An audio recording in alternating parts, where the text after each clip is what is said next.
that's life. That's what all the people say. You're riding high in April, shot down in May. But I know I'm gonna change that tune when I'm back on top in June. I said that's life.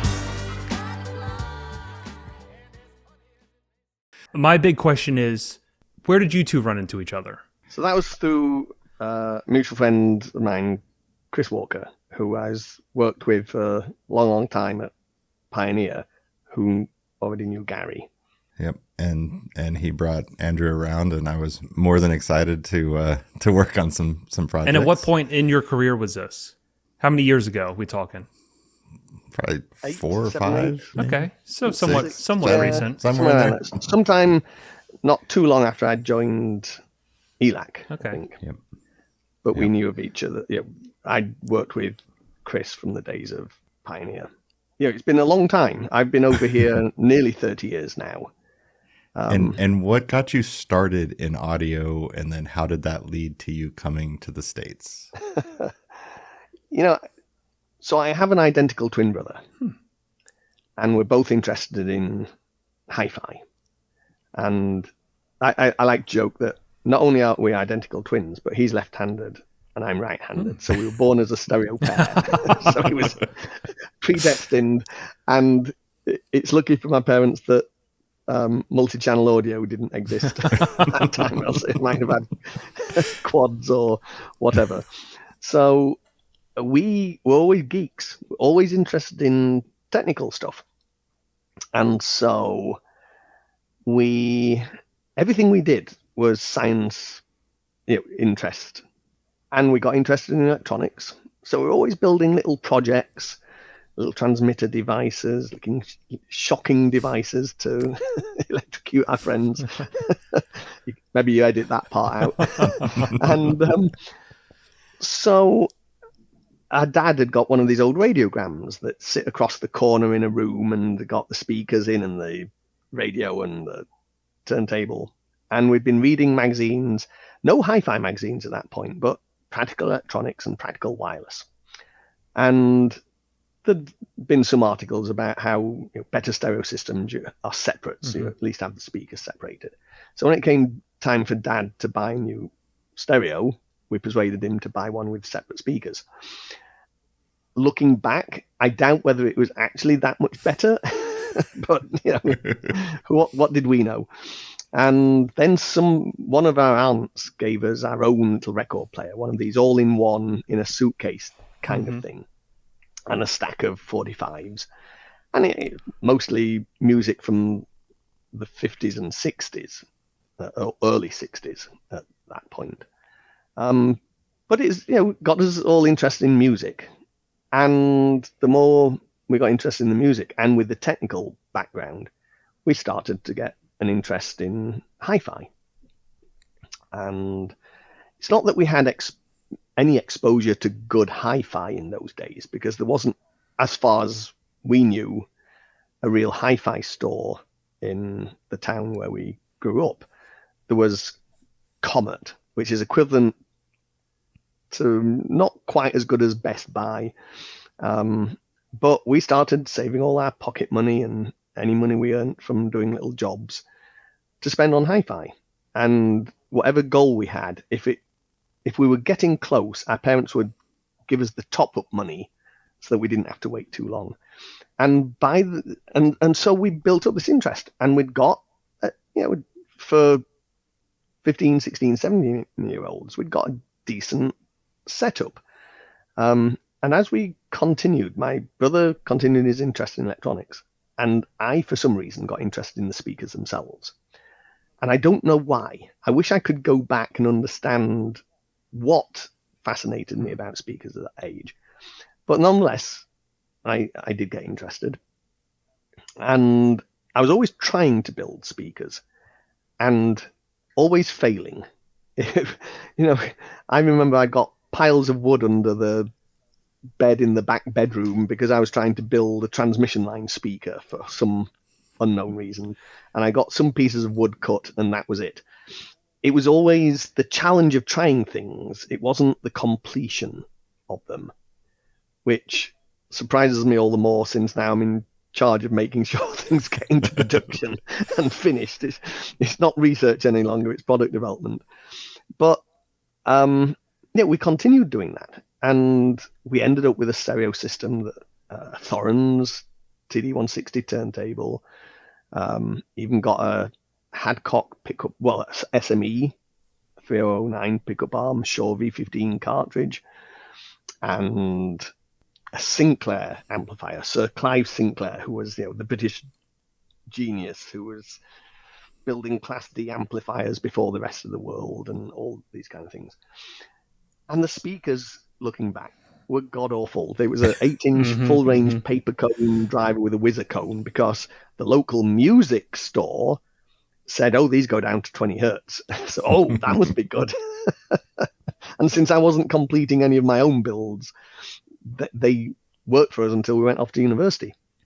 But we'd do things like run the school disco. That was our excuse to not have to dance.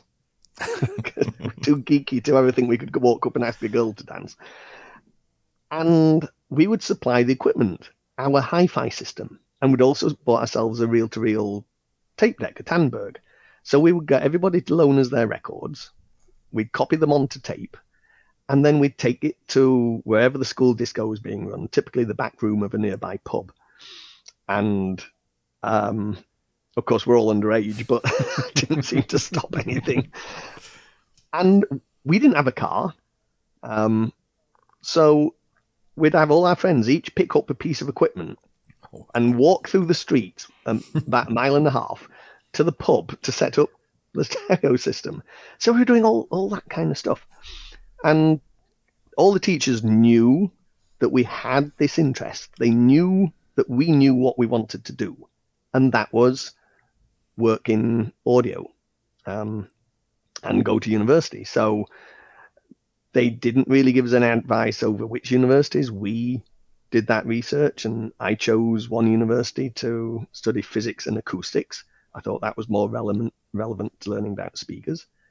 My brother stayed with electronics, and he chose Essex University because they've got an audio research group. And what location are we talking about at this point in time for the people listening? This is back in England. So Surrey University was south east of London, about an hour by drive, 3/4 of an hour by train outside of London.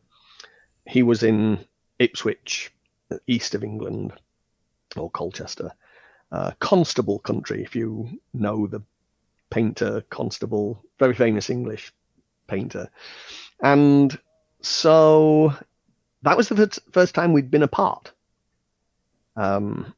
So that was interesting because we began to develop as individuals rather than twinny. Nobody used our names. They always called us twinny. And so he learnt his electronics, I learnt my physics, and then we started a postgraduate research program. I went off to his university to join a research group there. So my brother was researching amplifier topologies. I was researching computer-aided crossover network design, new methodology for doing it. And this is in the very early days of ever applying computer-aided optimization to. What year is this? That would be 74 to 77 to do the undergrad, 77 to about 1980 to do postgrad. Okay. But then we started to think, we'd always imagined that we'd always stay in universities and just go up through the system and become doctors, and then you can go beyond PhD. And we thought we'd always be researchers within the university environment. But we decided, no, we want to get more out into doing real things, practical things. So I stayed on at that university, but moved along the hallway to do active noise cancellation. So in the early days of what is now totally common of noise cancelling headsets, we were doing work on building systems that could cancel the noise of diesel engines and standby generators for hospitals, because they're always in the middle of a residential area typically, and they have to be able to run generators at night and things like that. So I was doing research in that, developing all the speaker systems for that. My brother then joined that group to do some of the electronic design, but then he went off and started fully with a company doing active noise headsets. And I got approached by Kef. That was my dream job. Growing up in hi-fi, Kef was the preeminent speaker company for doing research, along with B&W. But I often like to say this in public. Kef led, B&W followed. Unless it was industrial design, when it was kind of sort of the other way around. But that was my dream job. And I got approached by Laurie Fincham, who was the technical director. And I'd known him through the years, going to occasional lectures for the Audio Engineering Society or bumping into him at hi-fi shows. And one day, just after having met him at a show, he called me up to say, would I be interested in visiting and having a look around Kef? Yes, absolutely. And so I made the arrangements and, kind of put the phone down. I thought, why? Why now? Why is he asking if I want to visit the factory? And I thought, did I say anything? Because I know I'd love to get into the hi-fi industry. And I thought, I think I might have mentioned something about, I'm done with research. I want to be doing real hi-fi. And so I'm going to treat this as a job interview. I went along. It was a job interview. And I got the job. Nice. And then I felt unworthy. This panic. Crap, I'm going to join Kef, the preeminent kind of company for speaker research. How can I measure up to that?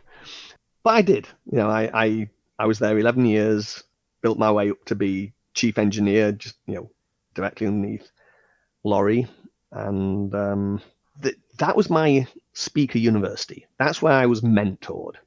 And the advantage of what Laurie did with the Kef development team, we got to know everybody who was anybody in the hi-fi world and the research world. I became great friends with Peter Walker, who founded Quad, developed the electrostatic speakers.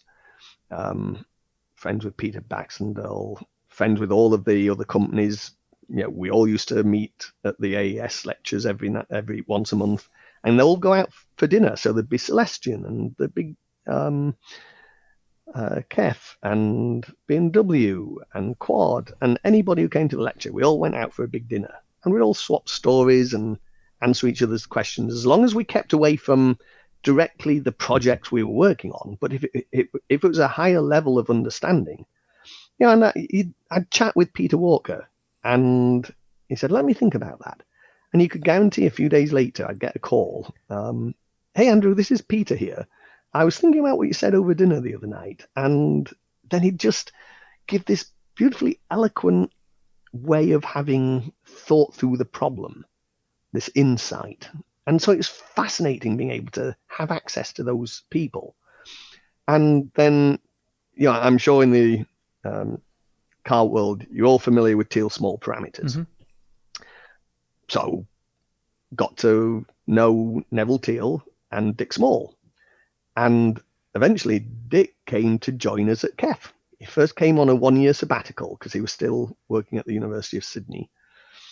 And then he came full time. So he was put as head of research. So while I was still in research, I answered directly to Dick, and we worked on projects together. And then when I crossed over to product development, I took over as chief engineer. He was still there, but we were partners rather than him being directly over me. It's where I met Floyd Toole, and that's what got me to America, because Kef at one point got bought, along with Celestion, by a Chinese-based company. And they started to change things and do things that none of us at that time were comfortable with. So basically everyone left.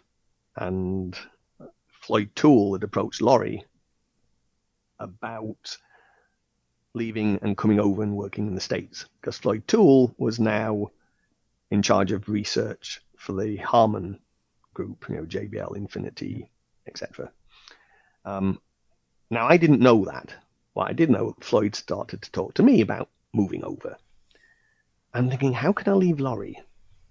But then one day I overheard him on the phone talking to his, what you call it, realtors over here, about selling his house. I thought, Laurie would never sell. That was a magnificent house, beautiful ground. He would never sell that. Something's going on.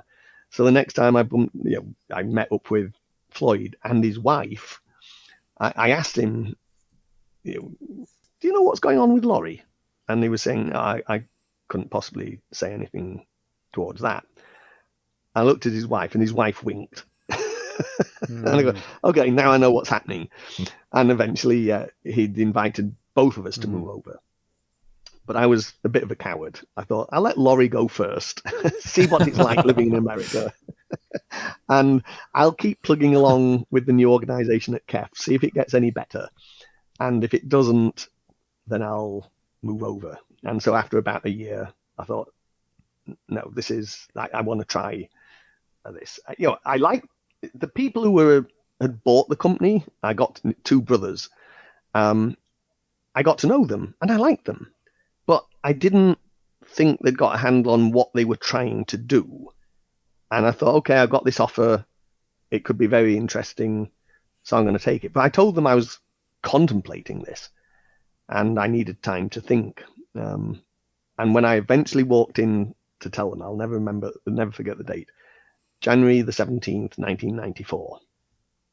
If that rings a bell, I went into the office at KEF in the morning and said, okay, I'm resigning to take this job in Northridge.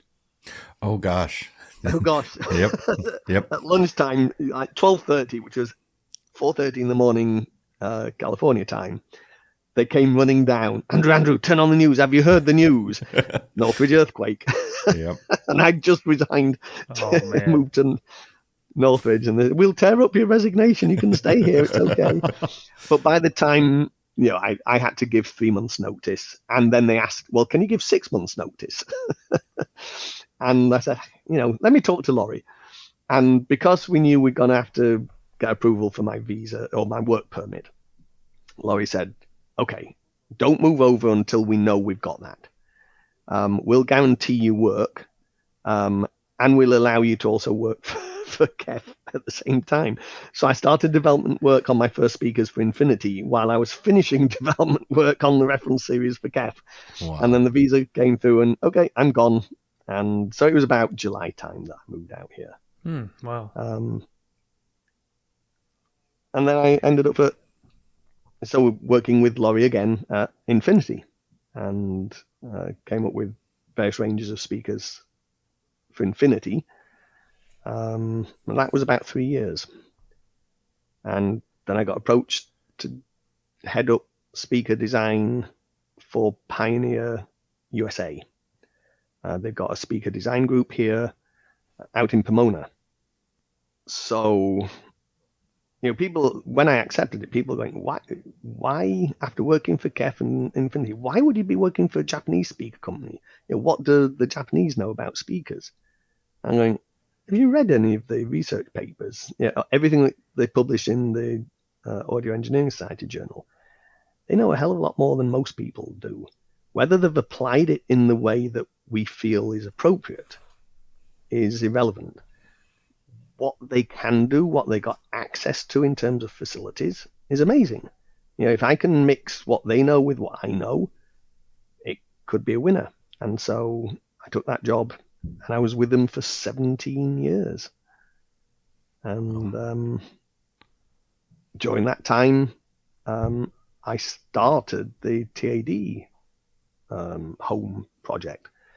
TAD had been around since the mid-70s as beryllium drivers for compression drivers for pro audio, but never truly ventured into home audio. But there was this project looming that we thought it'd be a good idea to try and elevate the recognition of Pioneer speakers beyond just cheap stuff that goes into Circuit City at the time.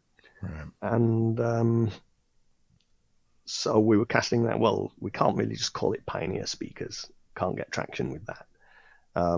We got Elite, which is upper end for Pioneer products in the US. No one thought that was appropriate. So I said, how about TAD? And that set the cat amongst the pigeons. You can't just call them TAD. And Japan sent a delegation over here to study the image of TAD over here. And so I got to visit Capitol Records and the record plant and Bouton Studios to go and talk to them about what they felt about TAD in studio applications. And to a man, it was, they're the best. You can't get better than TAD.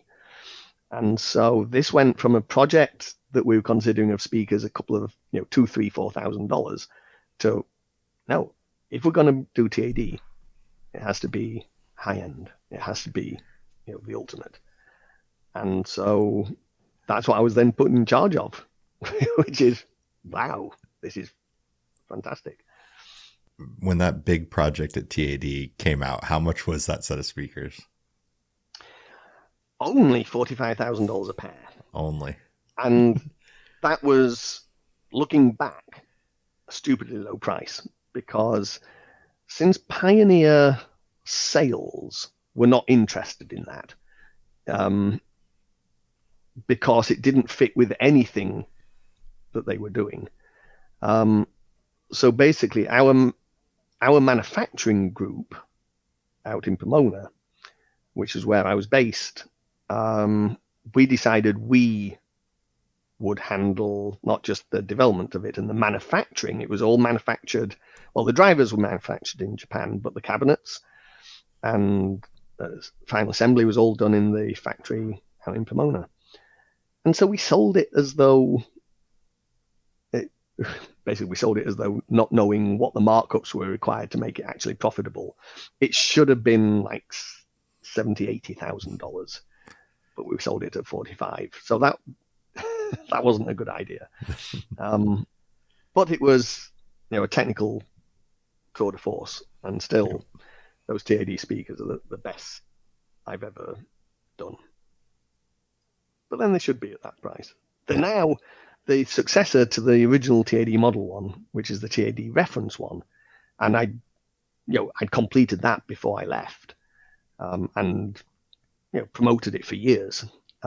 It's now in Mark III version, and it's now, I think, at the last count, $180,000 a pair.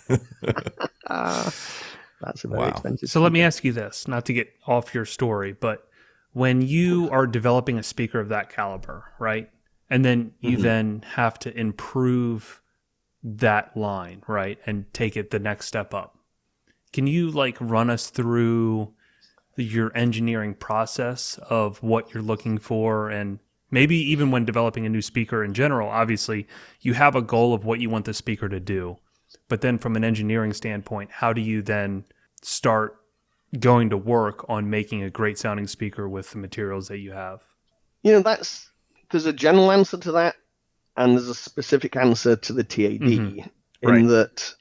Yeah, there's kind of two questions in there, right? Because we're talking about improving one pair, but then also if, Pioneer comes to you and says, hey, we need to develop a set of speakers, this is our goal, what's your process to go to work? And also what's your process to improve something that you've already created? Yeah.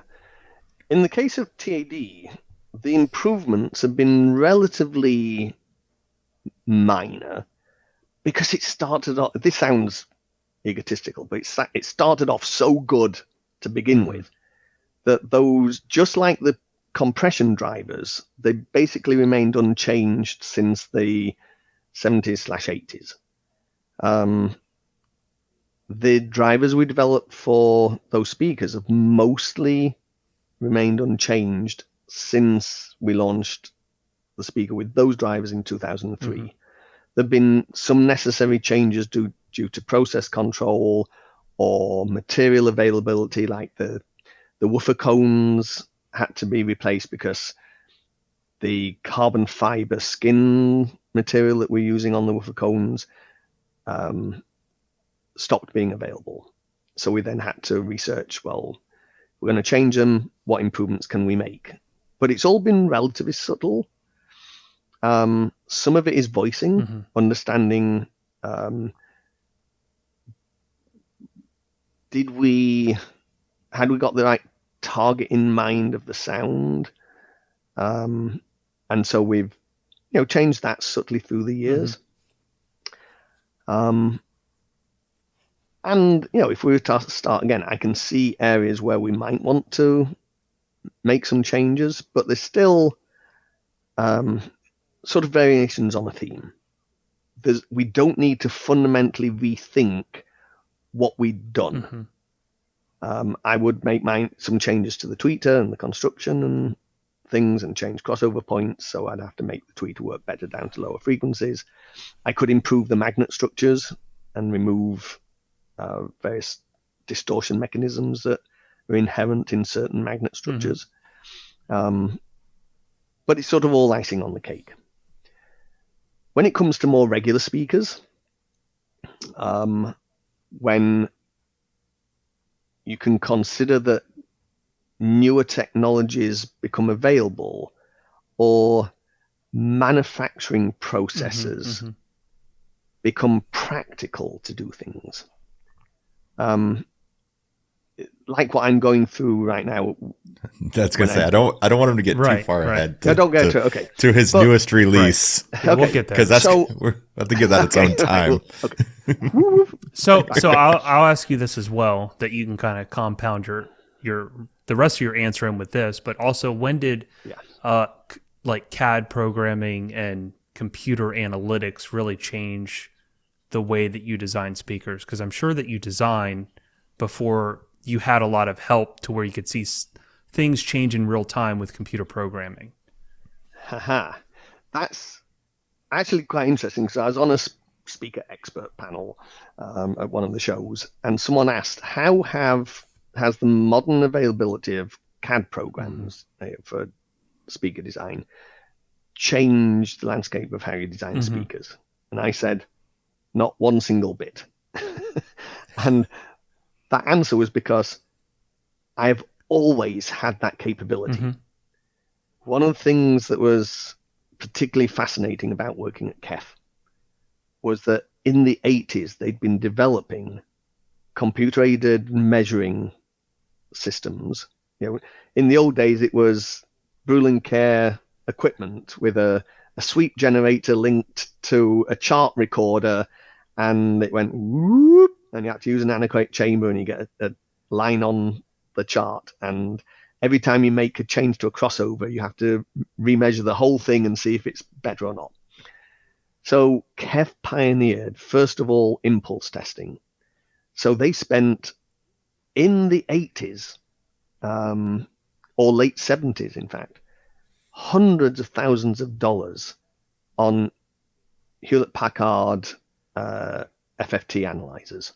And these were mainframe things, 6 foot high, 2.5 foot wide, with these big disk caddies for 12-inch magnetic hard drives that you were run up within a vacuum chamber.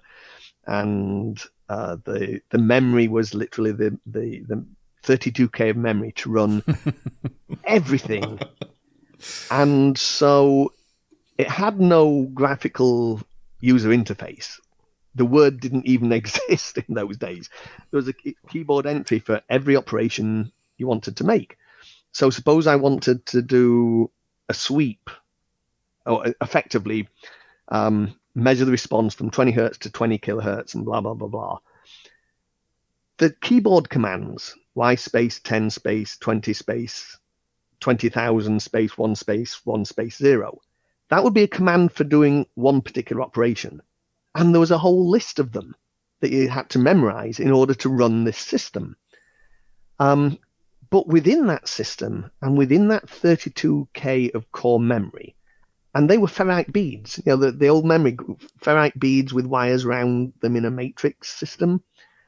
We had, I think it was 12-bit A to Ds, but we could measure the impulse response of a speaker and do an inverse of it to reprocess the signal to go to the speaker to simulate a perfect speaker and listen to the effects. We could do that kind of DSP. That's fascinating. We had developed all the computer-aided programs for doing crossover network design. So we would input kind of network topologies.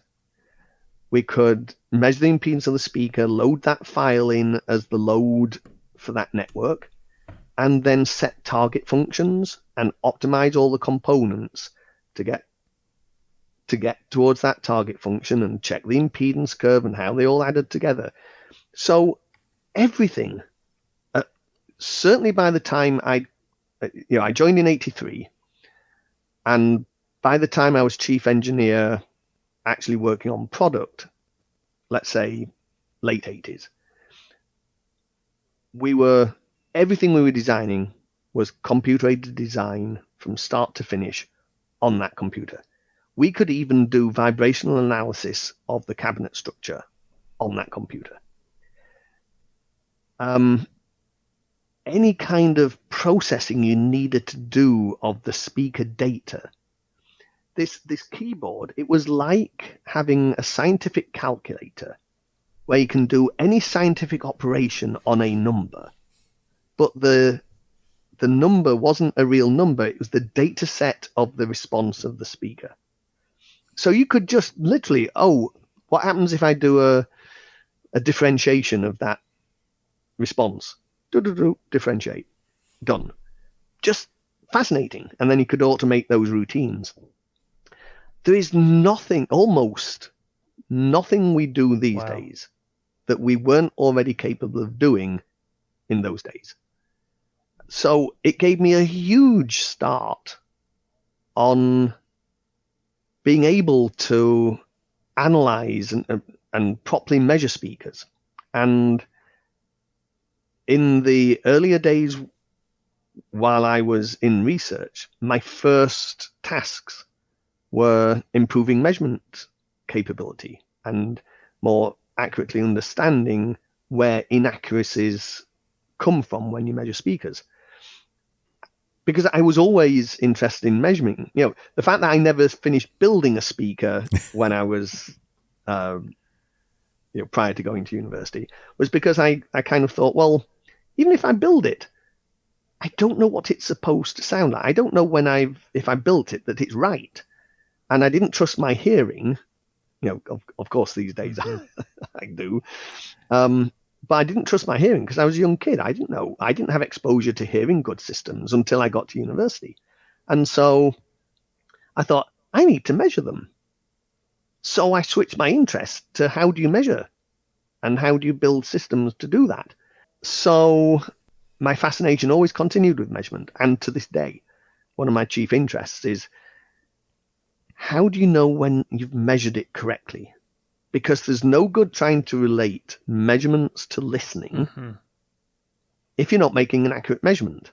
And I see, and particularly because being the equipment to measure a speaker these days, it's not $500,000, the current value of what it would have cost us for those machines back in the late 70s.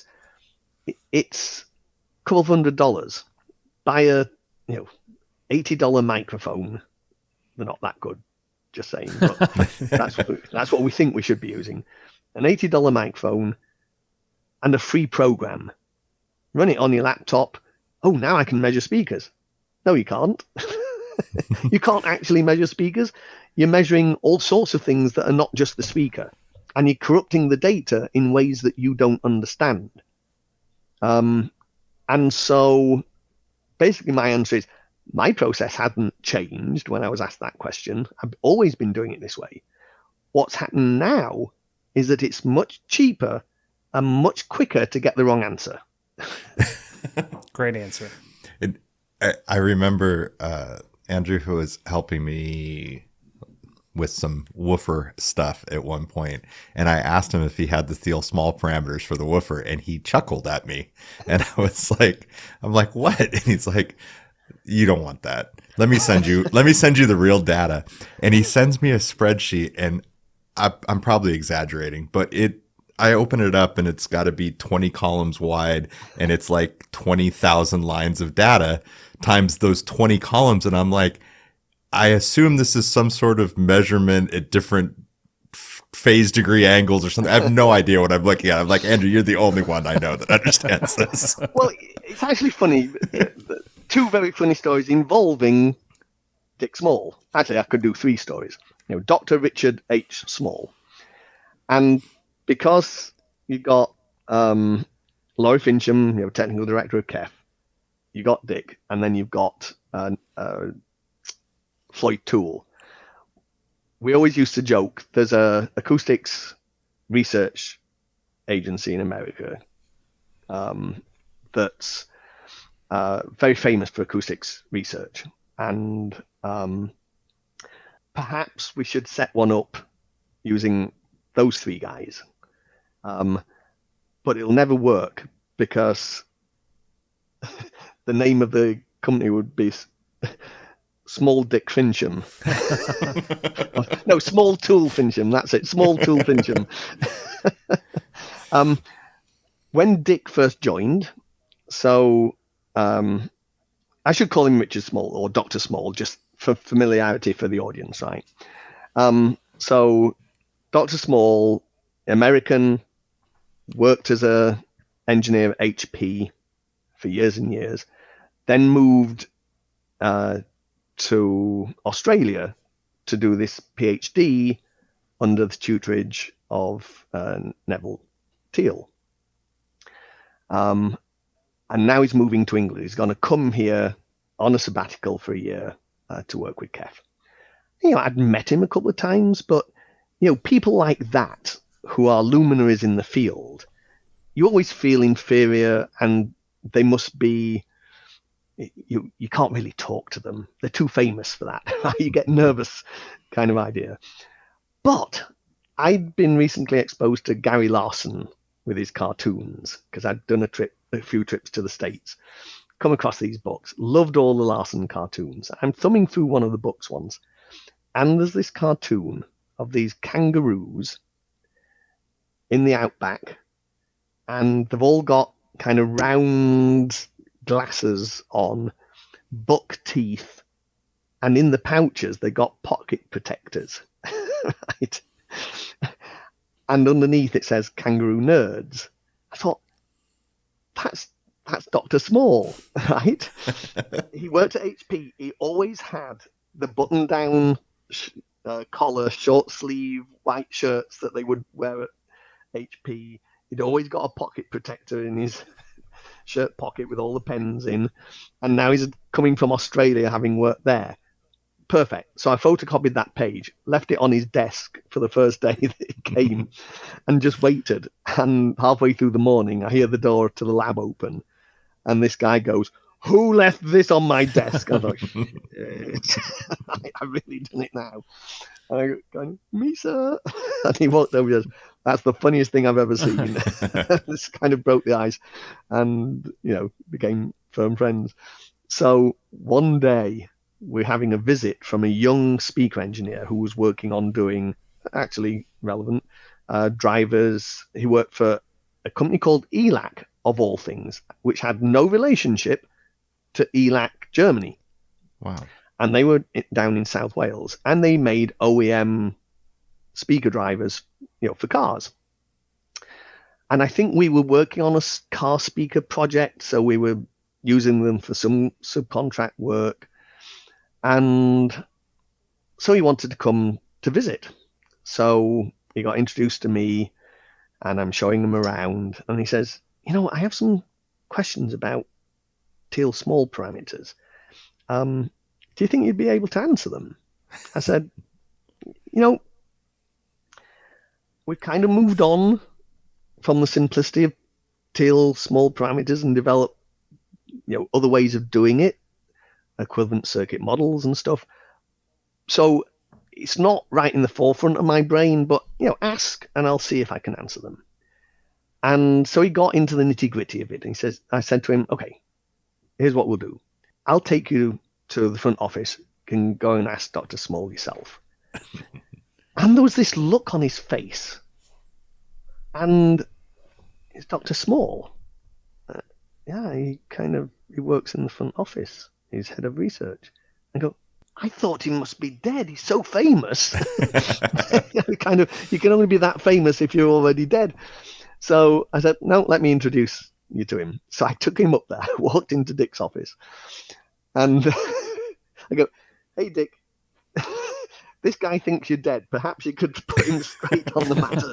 And this guy turned fuchsia with embarrassment. Yeah, I can't even remember what we got onto this tack with, but what was the question? I think we were just going off of measurements. Can you measurements, yes. elaborate a little bit about when you measure drivers now, mm-hmm. or since then, those days, what are you doing that's different from what all us car audio guys know as TS parameters? So to begin with, teal small parameters, it wasn't, Neville and Dick didn't initiate some of the early mathematics. There began to be a process of, in acoustics, whenever we can, if we can relate the acoustics to an equivalent electrical component, then we can build an electrical circuit that represents the acoustical domain. Once we got it into an electrical circuit, we've always had plenty of tools for analyzing the frequency response of an electrical circuit. So once we've done this equivalent circuit model of the acoustic situation, we've got now a way of understanding what's going on and then predicting what will happen if we make changes. So, but it was very complex. And, certainly before the advent of affordable computers. So what Teal and Small did was develop simplified models of the behavior of a speaker, intended to show the low frequency characteristics, where it was the model was going to be much more accurate with a simplified model of representing what's going on with the speaker. And on top of that, having got that simplified model and being able to analyze it, then they built all these design charts. So you didn't even have to slog through the mathematics of the analysis of that circuit. You could just look up in charts, and they could show if you want these particular alignments, because you can make a speaker have any low frequency response you want, but how do you do that? What about if instead we define some common alignments? Butterworth, for example, Chebyshev, these kind of things that are amenable to mathematical operations. And so we can build these charts and say, if you want a second order Butterworth closed box speaker system, then when we look up on the charts and we do the simple equations that they developed, we can say that, if we want it to go down this low with this sensitivity and a Butterworth response, this is the area we need, the box size, the sensitivity. We can calculate what the moving mass needs to be, what the compliance of the driver needs to be. We've simplified the process. And that's what became standardized as the Teal Small methodology. but it makes quite a number of assumptions that sort of were okay under certain limited set of speaker drivers. But when we move away from that, or when we want to get a bit more accuracy or a more extended bandwidth representation, it's too simplified. One of the things it does is ignore voice coil inductance. Well, with some drivers, smaller drivers with smaller voice coils, that's okay. But when you get these huge bass drivers that have to move a long way and they've got huge amount of voice coil inductance, tail small parameters are way off. Yes, you can measure them, but they don't truly represent the low frequency response. So if you put them in the modeling programs that now you have, so you get the list of parameters from the manufacturer, and then you start saying, oh, what if I put in this size box and do this, that, and the other? Yes, it shows a frequency response. It's not the actual frequency response you're going to get. So we realized this early on, and having got already the full modeling and optimization routines in the computers, we wrote all our own code for doing all of this. I say we, I don't mean me as we. We at KEF. I wasn't writing machine code to run these computers. But we could then develop more thorough electrical representations of what the driver was really doing.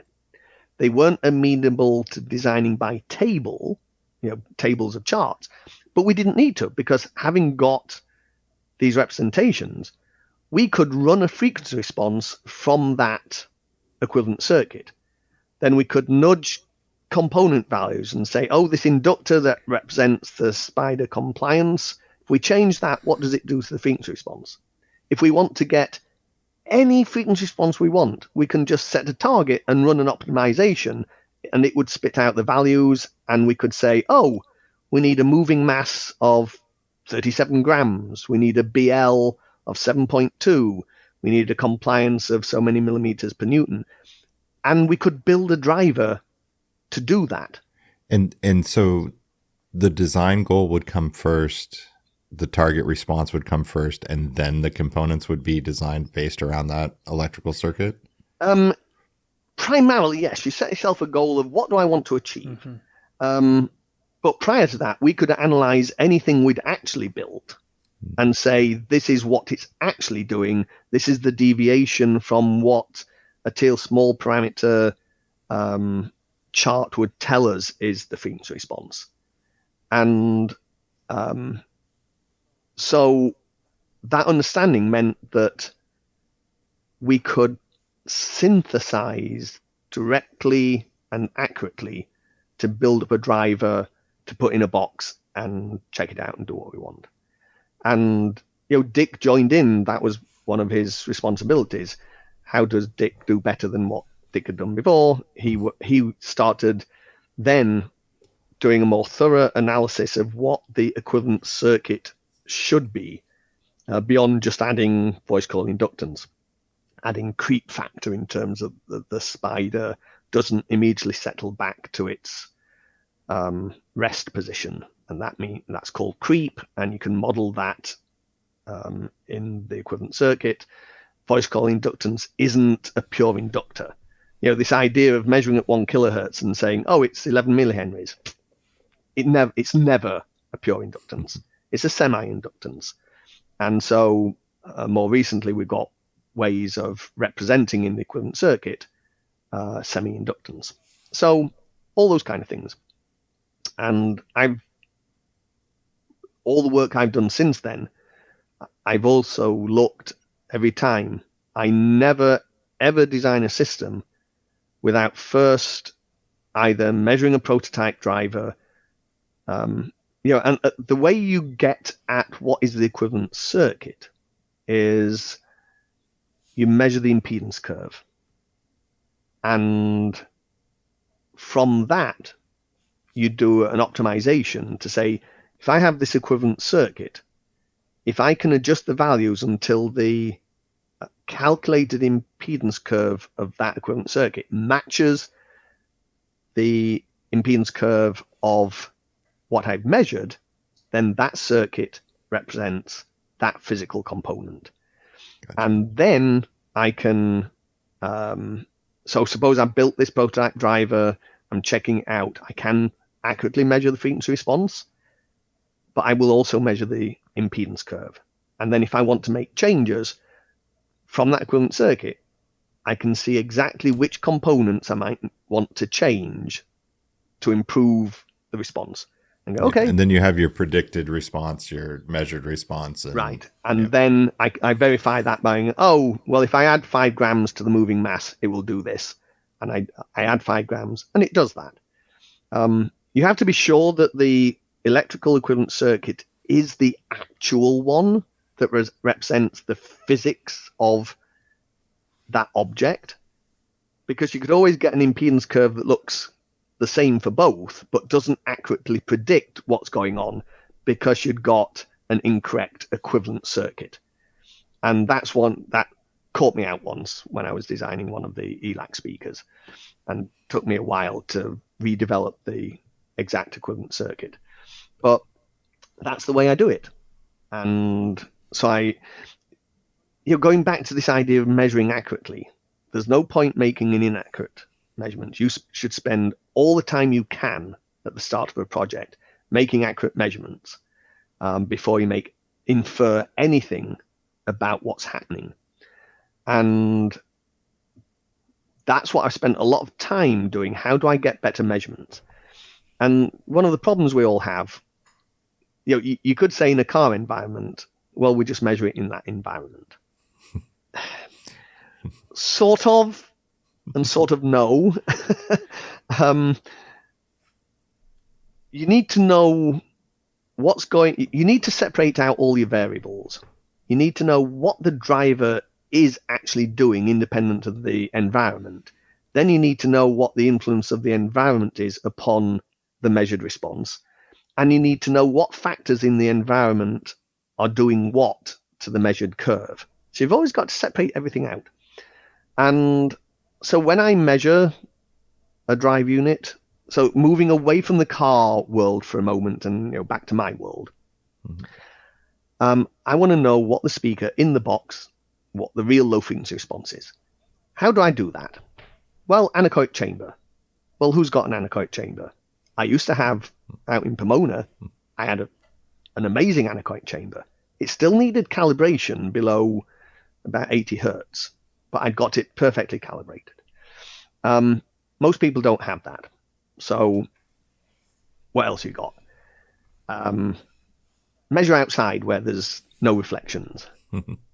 No, but there's a lot of wind noise and traffic noise and rain and stuff like that. Well, maybe not California, but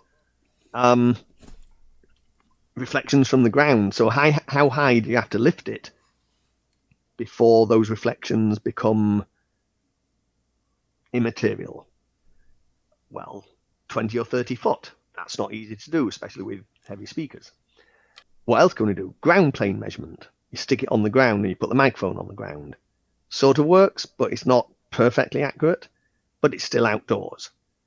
More recently, based on the concept of measuring impulse responses, the idea goes, well, what happens in an anechoic chamber is the sound that goes from the speaker outwards reaches the microphone. That's the response of the speaker. But then it continues past the microphone, reflects back from the walls, and as it comes back, the microphone's still recording the sound, and it corrupts the data. So an anechoic chamber says, if the sound hits the wall, it'll be fully absorbed and never return. But there's a size limitation to that. So unless you've got a huge, huge, huge chamber, it will be inaccurate below typically 100 hertz. What impulse response measuring does is say, the original simple way of explaining how it works is when we measure frequency response, we use a sweep sine wave going from, let's say, 20 hertz to 20 kilohertz, a slow sweep, and we monitor that with a microphone and measure the level and chart it as we go through the frequencies. That contains every frequency we want to measure at, but sequentially. What is a signal that contains every frequency simultaneously? It's an impulse. If we have a short enough duration signal, it contains all frequencies at the same time. Chop it and right ignore now the by reflection. Fourier analysis, we can then deconvolve that from the time response to the frequency domain and measure the frequency response. So if we're doing that, what if we stop the measurement before those reflections come back? Now we have a perfect anechoic response. Brilliant. One problem is the speaker has got to have stopped responding to that impulse before that reflection arrives. If we stop it, called truncation, if we truncate it too early, the speaker hadn't actually stopped responding, so we've corrupted the measurement. Where have we corrupted it? Low frequencies. What's the answer? Make sure that the impulse doesn't come back too soon, which means measuring in a big room again. Everything you do to measure a speaker says, I need space. If I can't do it outdoors, I need a huge space in which to measure so that I don't corrupt that data. So what are the other ways? Well, bring the microphone in so close that as you get closer and closer to the source, the sound pressure from the driver goes up and up and up and up and up until you get very close.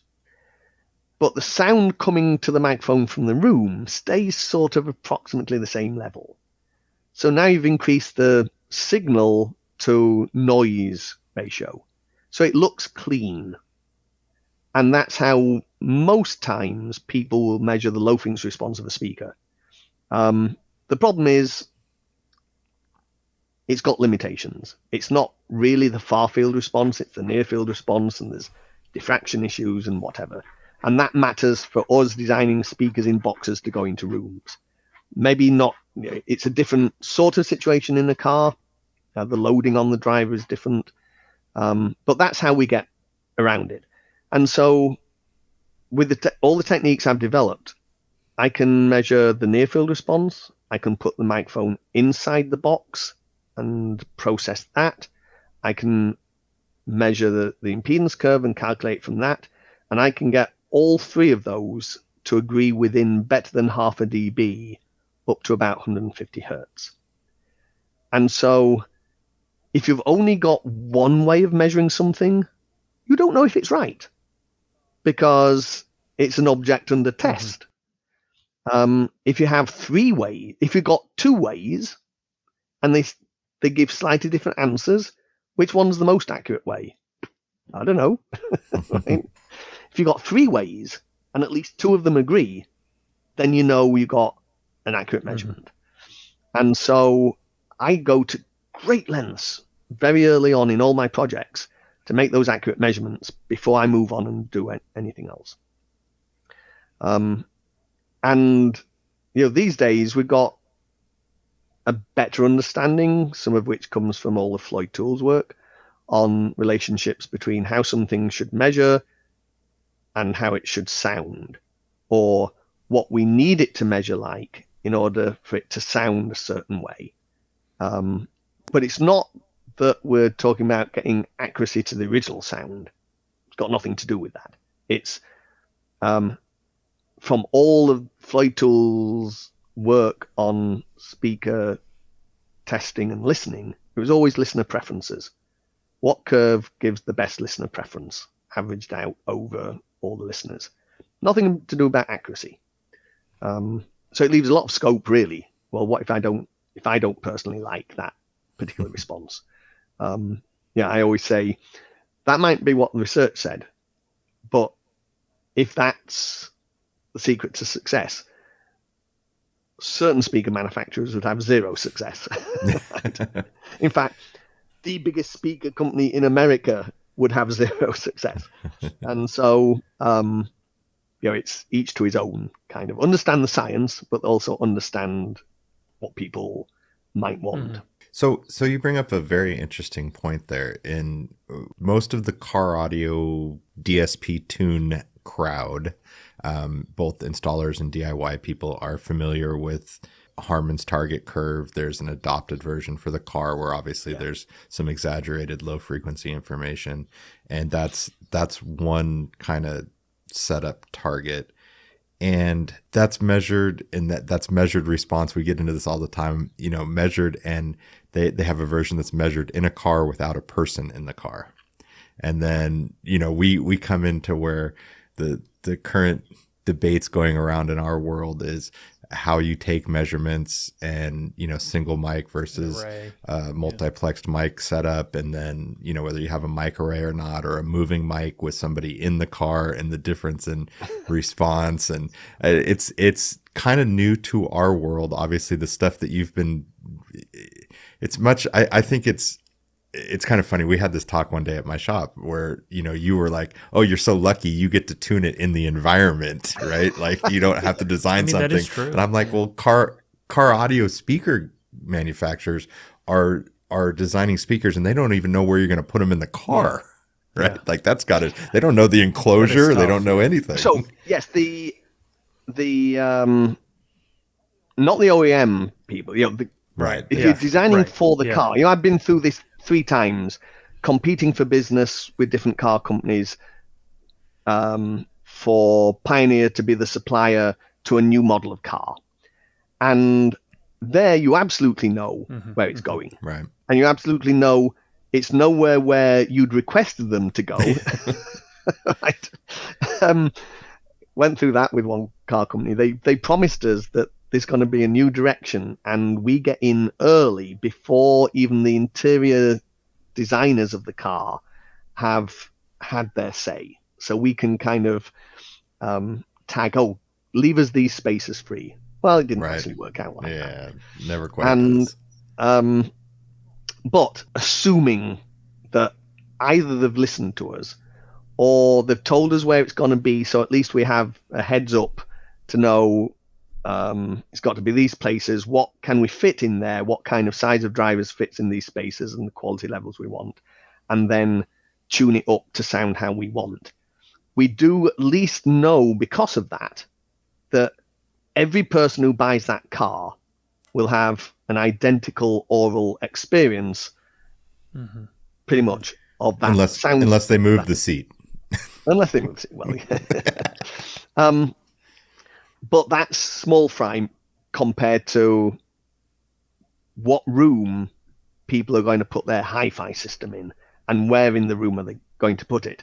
I hang around on lots of forums to watch when people showcase their system. And sometimes I feel like giving up and going, you mean you bought my speakers to put them there? And that sounds very egotistical. No, I get it.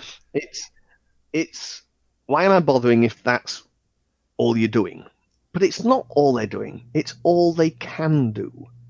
And so you have to turn that around and go, okay, I have to be realistic with certain price ranges of speakers and systems, that there are certain limits as to what people can do. And so I need to understand that. And I need to understand the interaction of my speakers in that kind of situation to at least have some idea of what they might be experiencing. And can I do anything about it practically in changing my design? Perhaps not, but at least I've got an understanding now of what they're doing and what they might be hearing. But what I do know is the variation in sound you get is huge. And one of the things I've always done as part of being a speaker designer is you're not a speaker designer unless you also know how to design a room.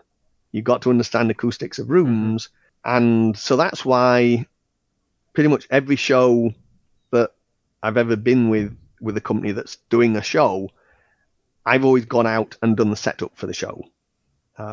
I worked out what kind of acoustic treatment I might need and where to place the speakers. And I spend that one day. We only ever get one day to do all of this. But that's my job, to make sure it's tuned up. So I've developed an empirical understanding of what I might need to do in lots of different hotel rooms or whatever throughout the world. So at least my time to getting good sound in that environment is reduced because of experience. But one thing I had never had is experience of doing that in a car, right? And you're talking about all the different measuring methods. And I've looked at some of those debates and some of the measurement requirements, because it becomes standardized by the car companies. It must pass this particular test of these measurements with this measurement process. And I've always looked at that in the past and go, do I actually believe that? Do I believe that's the best way to measure it? And you mentioned the Harman curve. Yeah, there's a Harman headphone curve, Harman car curve, a Harman room curve. Do I even believe those? No, not absolutely, because and then I look at a Klippel system. Everyone's measuring with Klippel. No, okay, not everyone's measuring with Klippel. Very few people can afford to measure with Klippel. Some people have a Klippel system and are very vocal about having a Klippel system. And beyond measuring driver parameters and distortion performance and inductance versus displacement, all these kind of fine details about how a drive unit performs, it can measure this spinorama. And the word came from Harman for doing this, which all they mean is we measure at all these different angles and apply particular weighting curves of how we add all the measurements at the different angles to get a curve. And we call that the room curve. It's not the room curve. It's a form of power response curve. Is it what you might measure subsequently if you measure that speaker in a room? In an IEC room, maybe, but most rooms aren't IEC rooms. So it's going to what you measure in the room is not necessarily going to represent what that spinorama curve is. And as soon as you put in a speaker with completely different directivity characteristics, what you measure in the room is going to be different. You put a big horn speaker in where the near field extends much further out, you will measure much more HF energy. And that room measurement you made, you go, oh, this measures bright. No, it doesn't, because you measured, the speaker is not necessarily bright. You're measuring in a different characteristic of what the room's, how it's interacting with that speaker. So these curves aren't the be all and end all. When I was working on doing these car systems development proposals, I've been asked by Pioneer Car to be involved in doing this because of everything my reputation. And it was one of these things, crap, I've never done a system for the car. How do you measure it? How would I measure in a car to understand what is actually happening? And since I always measure first and then tweak with listening after,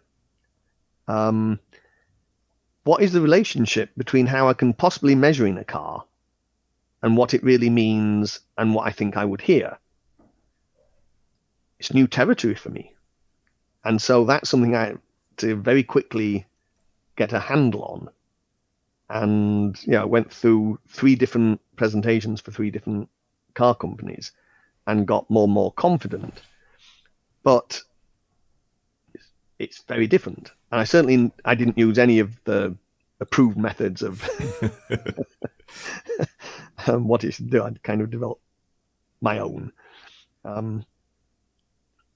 Like, how do you integrate the drive units together? We have another thing that we always get wrong is, beyond the simplicity of detail small parameters representing what the speaker's actually doing, is, oh, we want crossovers that are Linkwitz-Riley. No, you don't. You want an electroacoustic response that maybe is Linkwitz-Riley, but only over certain frequency choices of crossover point. It's not universal. And it was developed for a specific application. It doesn't mean it's universal everywhere.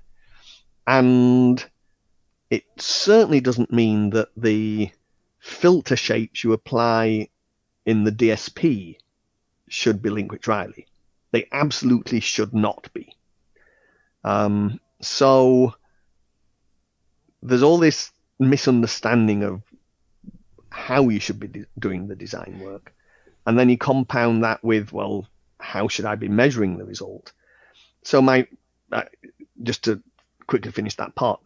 So one of the things I was proposing, whatever drive units we want to develop to put into these car projects, what we should do first is develop them as cabinet. Put them in a cabinet, develop them to sound right and fully integrated as we would any other speaker, and understand what the inherent nature of it is, both listening relatively near field to minimize the room, but also listening out in the room. Then translate that into the car. Keep whatever crossover shapes we've developed that integrate and smooth those driver responses together. See what that sounds like in the car environment. And now know these were integrated. Now what is the environment doing to that? Now, it's a bit difficult when your drivers are basically anywhere you can stuff them, right? But it seemed to me maybe we should do that as a starting point, for me at least, before I just stuff them in the car. I've got a reference point.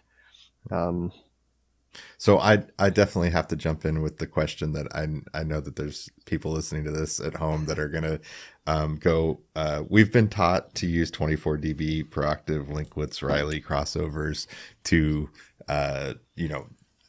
basically align phase between two drivers at the crossover point. And you're saying absolutely not?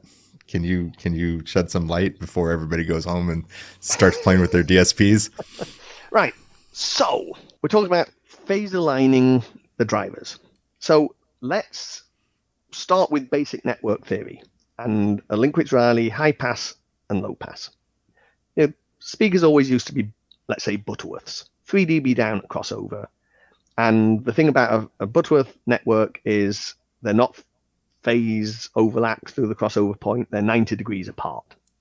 So they add up flat, but the power response dips out by 3 dB because they're 90 degrees phase difference at all frequencies between them. What Linkwitz and Riley came up with was if you do Butterworth squared, so fourth order network, that's 6 dB down at crossover point, then the on-axis is flat and there's no phase difference through the crossover point. So they're kind of phase aligned, but they actually dip out even more in power response, but they're flat on axis. The reason he developed that was in a regular speaker system, when you add them together with a second order Butterworth, as you move upwards and get further away from the bass driver, and so the phase changes because the relative distance between the two drivers is now changed, you'll get a peak as you move upwards. As you go downwards, you'll get a deeper null. Peaks are bad, especially when that peak is directed to the ceiling, because the ceiling bounce is the most annoying first reflection that you can have. So what a Linkwitz-Riley does is it never peaks above flat at any angle. It always dips. A dip is much more acceptable than a peak. But it does mean the power response dips out in that frequency range. When we say using those filter shapes, what we mean is the acoustical result. If we measure the response of each drive unit when fed by a network, then the shape should be Linkwitz-Riley. We don't and never meant that the electrical crossover response should be Linkwitz-Riley. And the reason for that is the drive unit isn't an infinite wide bandwidth device. I'd make a fortune if I could develop one that was, right? It's limited bandwidth. A woofer, most woofers roll off at 4 to 5K at some indeterminate rate, dependent on the voice coil mass, the cone material characteristics, but they will start rolling off.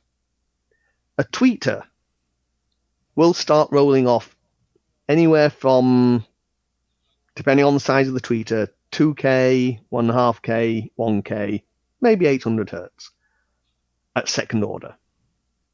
The woofer was rolling off at least second order, often third, fourth, maybe even higher. Those responses add significant phase shift to the frequency response means amplitude response and phase. If you put a Linkwitz-Riley fourth order electrical crossover network on those, you won't get fourth order roll-off rates, because as soon as you say I'm crossing over at 3K and the driver's rolling off at 5K, then I start rolling off fourth order till I get to 5K, and then it rolls off sixth or seventh or eighth order because of the roll-off of the driver, and adds significant phase shift. So the phase response is no longer the phase response of a fourth order Linkwitz-Riley filter, and ditto for the tweeter. So they will not sum to have a flat amplitude response, and they will not sum to have overlaid frequency response. Ever. So we never meant that the filters should be those responses. They're totally the wrong responses to allow, it's the electroacoustic response. And so, I see all these, in the old days it would be analog active crossovers that you could dial in things until we got DSP, and they'd always have this Linkwitz-Riley. And it's just, no, totally wrong. Fundamental misunderstanding.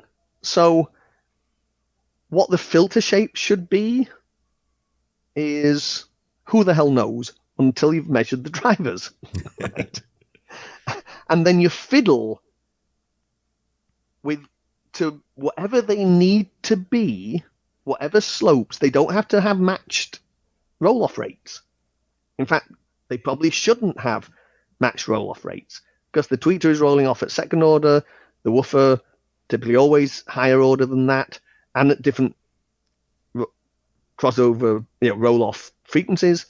So you fiddle with the electrical crossover responses to be whatever roll-off rates they need and shapes of roll-off until the electroacoustic response looks like fourth order Linkwitz-Riley. And if somebody was setting up a target curve, their target curve they'd be looking at on their screen would be that Linkwitz-Riley. And Yes. then they would be able to try different slopes until they got it to match. Yes. With the So response. they would need a program that imports the measured response of those drivers, imports it into a program that then also has either a passive crossover network optimization program or an active crossover network or a DSP. So the DSP, when multiplied by that driver response, gives the electroacoustic response, and you adjust the DSP until that combination matches the target response of what is now the Linkwitz-Riley electroacoustic resultant response. And if you go back and measure what the electrical response of that DSP network is, it won't look anything like a fourth order Linkwitz-Riley. That's like the new software on the Moscone, Gary, that they just came out with the measuring device, the Barney.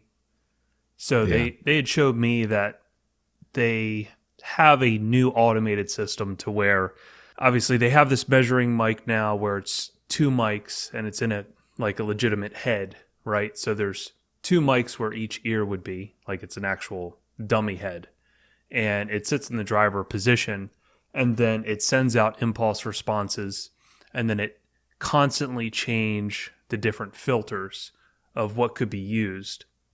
and then it takes that data in from what it gets with its impulse responses, and then it starts changing and picking the best slopes, which would be set up with whatever impulse responses it sets out. Yeah. Now, everything I said there, you could, and what I've done, there is overall EQ you apply also, right? For sure. So in a passive crossover, the passive crossover has to do not just the filtering to get Linkage Riley, but essentially it's doing EQ as well, right? Because the driver not only has limited bandwidth, it has a non-flat response. In a DSP automated system, it's doing EQ as well as filtering, right? And you can either set all the filters first to overlay the phase response. Right. Don't you want to start? You want to start with phase first. Start with phase. So I published a paper 20 years ago, actually longer, 30 years ago, called the wiggle factor method. Basically, forget how they add up together. Because whenever you're trying to adjust all these filters, every time you make a change to optimize the phase overlay, it changes the amplitude response, and it no longer adds together. So you change how it adds together, now it screws up the phase response. So what I said is, don't worry about EQ. Just adjust a high pass and a low pass of different gapping and different orders until the phase response overlays. Now look at the amplitude response. Now imagine you put an EQ ahead of the whole crossover filter. Okay. So that EQ is driving both the woofer section and the tweeter section. Any change that makes to the frequency response has an identical change to the phase response of each section. Okay, that makes sense. So the phase difference, the phase overlay, stays the same. And now you've fixed the amplitude. So you've separated out the variables. And some of these DSP systems could work that way. Yeah. We have one for the car that I really like, the Helix. I thought you were going to say DSP. No. The Helix DSP allows us to create a virtual channel for a pair or a set of speakers, and then also have individual for each driver. Right. So if you're trying to do both and then go back after you've got everything else dialed without now, changing I'm sure phase there's been relationships. debate. You mentioned that this particular system was basically a dummy head measuring system. And I'm sure, I would hope, there'd been raging debate as to whether that's the proper way to measure. And the reason is the head always does what the head does. So let's back out from the car again and go back to speakers in a room. What we think we're trying to do is reproduce the original sound, right? The original sound emanated from that performance, and it flowed past you. Correct. It has an existence before you got into the room, and then the head modifies it, and that's how we hear it.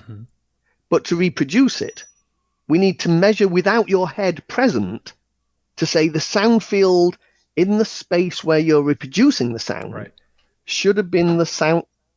Should have been the sound field. I see what you're saying there. Right? Yeah. And the head will have exactly the same effect in both, sort of, small space, large space. It will have a similar effect on both.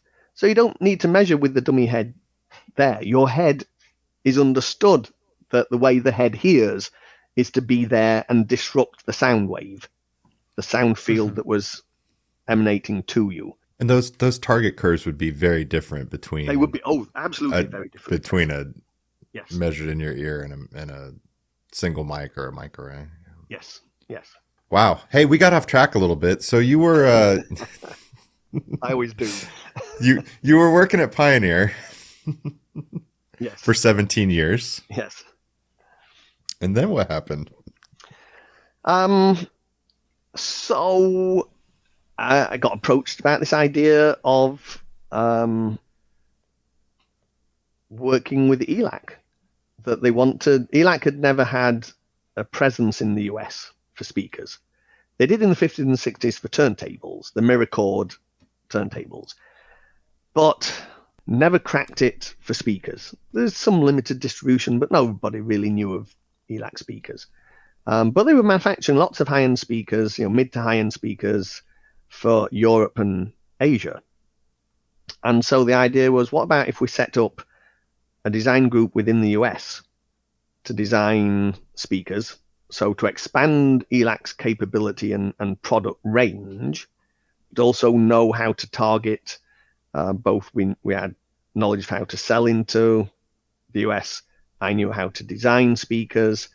So, and again, this always sounds like ego, but because I'd built up a reputation, if it's me designing for ELAC, so I'm designing for a company that people didn't really hear of, but at least it's Andrew designing the speakers, that would be an immediate help to seed the brand into the US.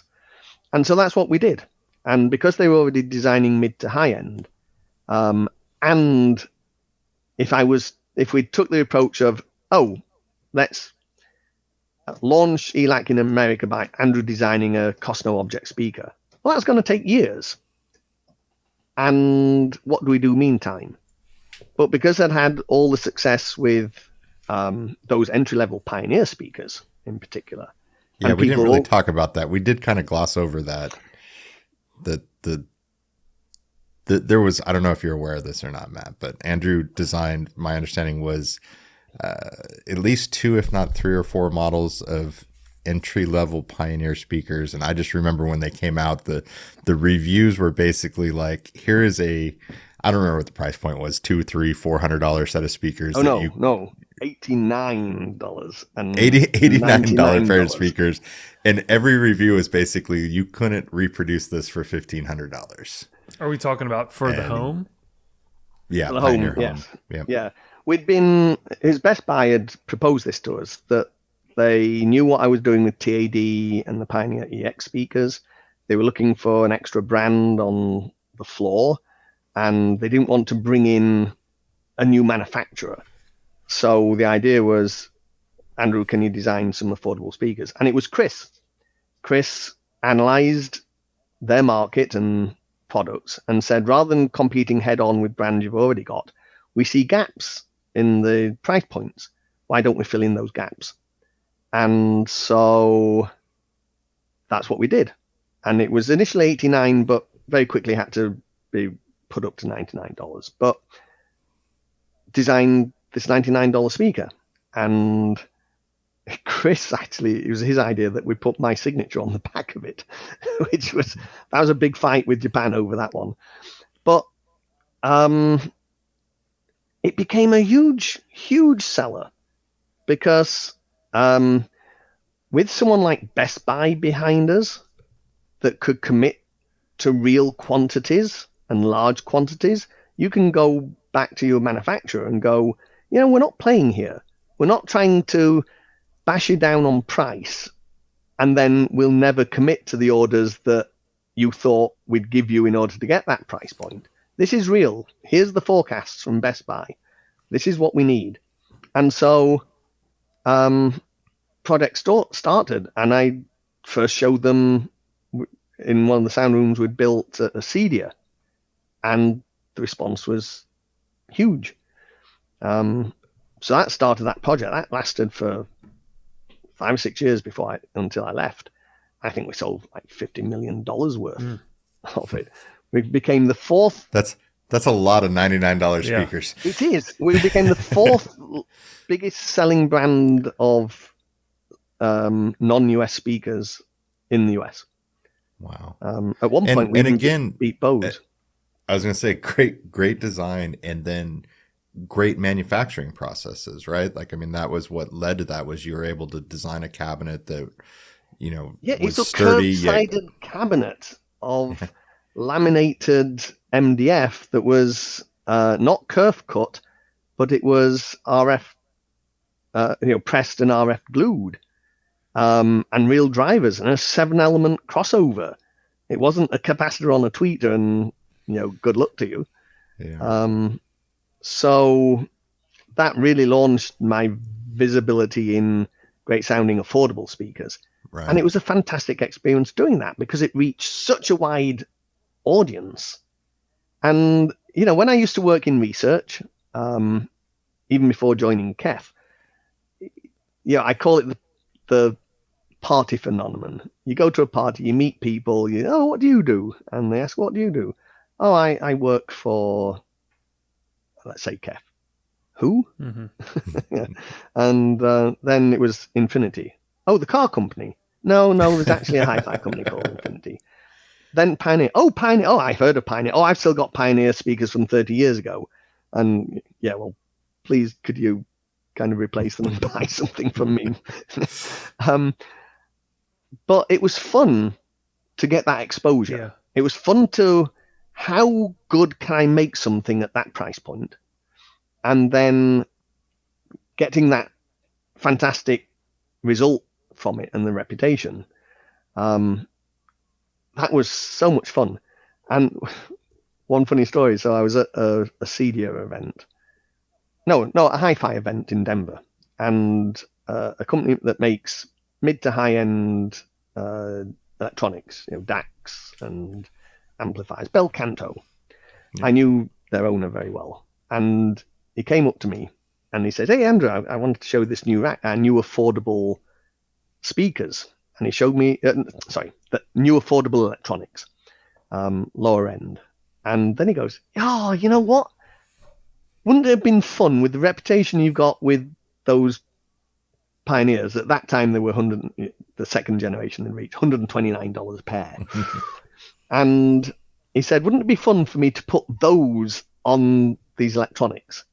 Do you have any with you?" I said, "No, I haven't brought those. I'm not displaying those." And he said, "Any chance you could get some overnighted so I can have them for when the show opens the next day?" And I go, "John, it will cost more to overnight those than if we just bought some."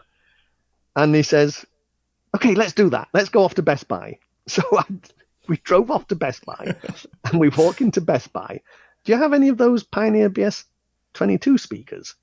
And the guy goes, "Oh, yes, we got some of those. Look, we got all in the boxes up on those shelves there." I said, "Can we have a pair?" And so we're making the sale.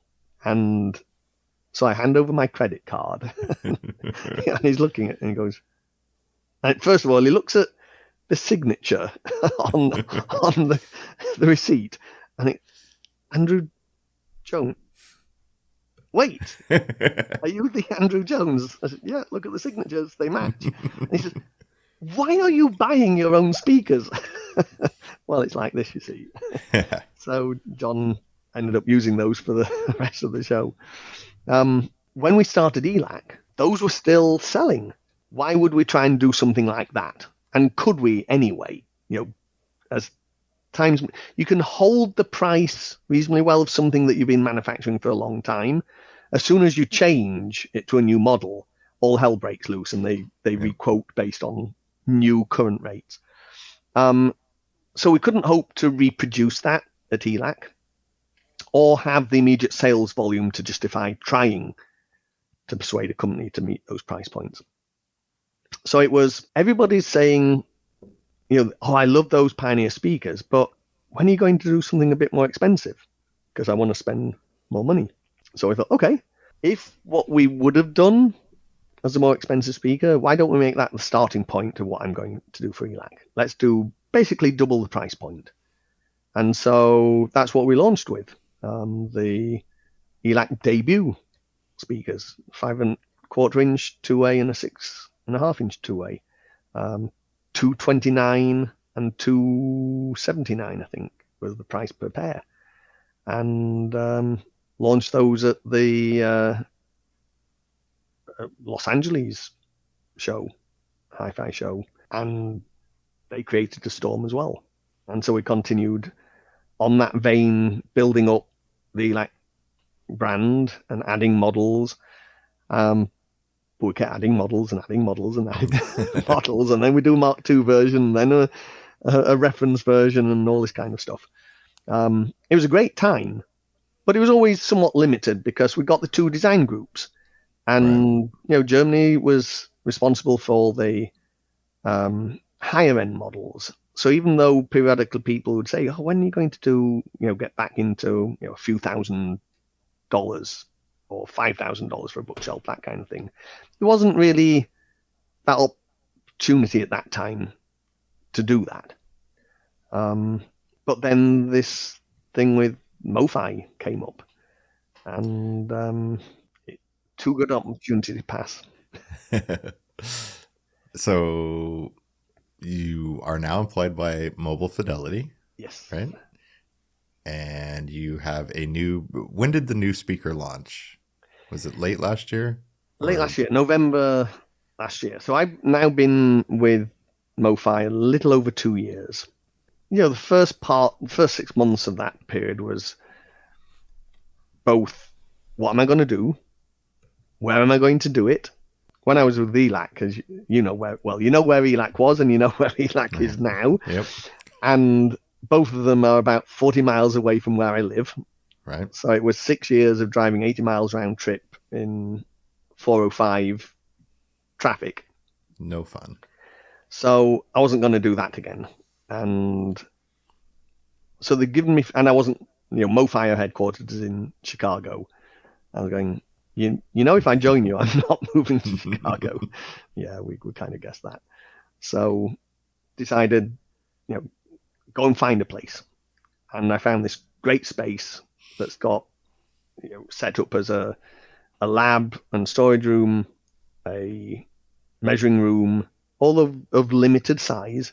So back to what I was saying about measurements, it's of limited accuracy at low frequencies, but I've spent years, as I said, of kind of trying to get around that. And then a really nice listening room. And it's about 20 foot by 30 foot with 11 foot ceilings. And we spent the money. You really should come and see it because it looks amazing. If that's an offer, I'm there. Yeah, it's one of the best sounding rooms I've been in. I didn't want it to look like the typical listening room in a store or ELAC, where you take a room and you hang a few panels on the walls and say, "Okay, done." Matt doesn't have quite the response I do because I've been in the ELAC, well, the old ELAC room. I've been in the old, but... and so, always the problem when you're setting up listening facilities in a non-home environment, it's not going to look like a home, right? And it's going to be a rectangle. Worst shape you can have. There's no irregularities. And then you're going to try and do something to partially cure it. But as a result, it looks like you tried to partially cure a bad space and turn it into a listening room. And this, I determined, there's no way I'm doing that. I want it to feel like you're home. And so the first thing I did, I brought in a huge sectional sofa, kind of like the biggest sectional sofa you can get. Plonk that down in the center of the room. That took a lot of energy out of the room because just putting absorbers on the walls does very little at low frequencies. Absorbers don't work at boundaries. They work away from the boundaries, and yet we're forced mostly to put them at the boundaries. Because we've got this mid-century modern kick, which has inspired the looks and some of the design ethic of the speakers I've done for MoFi. What's in right now is, if you look at, I keep saying this to my audiences at shows, if you look at any interior design magazine these days, not that any of you guys look like you're reading interior design magazines, but it's all this mid-century modern theme, which involves all these wood slats. Well, there's some acoustic treatment you can get that's like that. It's walnut strips about 1 inch wide, separated by 1/4 of an inch or whatever, fastened to a semi-rigid felt, and then you mount them on some framework onto the wall. So I've done that down most of the sides of the room, but I built a framework that gives it this curvy surface rather than flat. So it better diffuses sound, but also absorbs. And then at the back of the room, so it's 20 foot wide, 8 foot tall of bookshelves. And I've never thrown away a book. Every book I own, all the way from university, is now out on my bookshelves, along with cool little, old hi-fi equipment, my old turntable, a reel-to-reel tape deck, and a high-end cassette deck, and all sorts of things. Anything at the back to diffuse the sound. And then the only thing, and at the front of the room, I got these windows. Well, I don't need windows, but I do need absorbers. So I packed the window recesses with absorbent material. And then my wife likes doing art, painting. And there were these two particular paintings. I thought they might be interesting. So I photographed them and had them printed at a size of 4 foot by 5 foot onto acoustic grill material, a company that I found in England doing this. And it only cost $80 for each print on this acoustic cloth. And it's not the normal type of acoustic cloth. This is a high quality surface, but it's grill cloth material, so it really is transparent. So I did this, stretched it on some frames and put those over the windows. So you don't know there's windows there, but you got this beautiful artwork at the end of the room that are absorbers. And then the only thing that looks like it's acoustic that you wouldn't have in the home is I floated a foot below the high ceilings. I floated these wave that you can get this foam absorber material, like a flat 1.5 to 2 inch thick foam slab, but it's been preformed into this wave. So I got those hung on wires, and because I've got an unusual ceiling, there's a big beam going that's about 1 foot deep running across the middle of the ceiling. I wanted to avoid any sound trap that might bounce the sound around up there. So that's the only thing that, you go, oh, well, I don't have that in my home. But it looks so cool, and with the lamps that I got, it all looks, that's interesting. That whole thing's so brilliant because, again, you go into most sound rooms that I've been into, it's kind of what you're describing. And, I was in Focal's listening room in France with their Grand Utopia speakers, and their setup is very similar to what you were saying with the wood slats, and the wood slats in the ceiling are curved and arced throughout the whole room. But it feels like you're in a manufactured listening room, right? Yes. It's beautiful how you're describing how you're setting up your room, and you're using the things that you find in a home, but you're setting it up in a smart acoustical way that helps the sound field. Yes. I was so fed up through the years of not having that kind of space. And so when I was given this opportunity, and what helped with MoFi, MoFi do all the record remastering and repressings. So they're constantly talking with all the record executives in LA. So they often come down here. And so since I was going to find a space in LA and I wanted it close to my home, and I live in West Hollywood, I started looking around at places and, trying to be mindful of cost per square foot. Now, I don't know what you pay for your facility where you are, but the only things I could find at low cost per square foot was downtown LA. And I wasn't going to be going to downtown LA and staying after 4 o'clock or something at any time. But I ended up finding this place that is technically Beverly Hills. It's not 90210, it's 90211, which I describe as it's one better than 90210. And it's on Restaurant Row on La Cienega. So it's opposite Lari's. It's next door to Nobu Matsuhisa's original restaurant. I was just right there. Right. A couple weekends ago. I share the car park. Well, if you were there, we should have told you about this before, because you could have popped in. So the other side of the car park, you go through this little gated fence, and that's where my facility is. And so if it's going to be in this location, it's a perfect place to be able to bring people for meetings and to show them what we do. So they chose that it's worthwhile investing in the money to spend on doing up this place to make it look nice, to have nice furniture, to have all this stuff so that, again, like you were just saying, you don't feel you're walking into a manufacturer's demo room. Mm-hmm. You come into the front lobby, you open this door, and everyone I've done this to, they just go, oh, they just relax. Because it's like relatable. coming home. It's relatable. Yeah, it's relatable.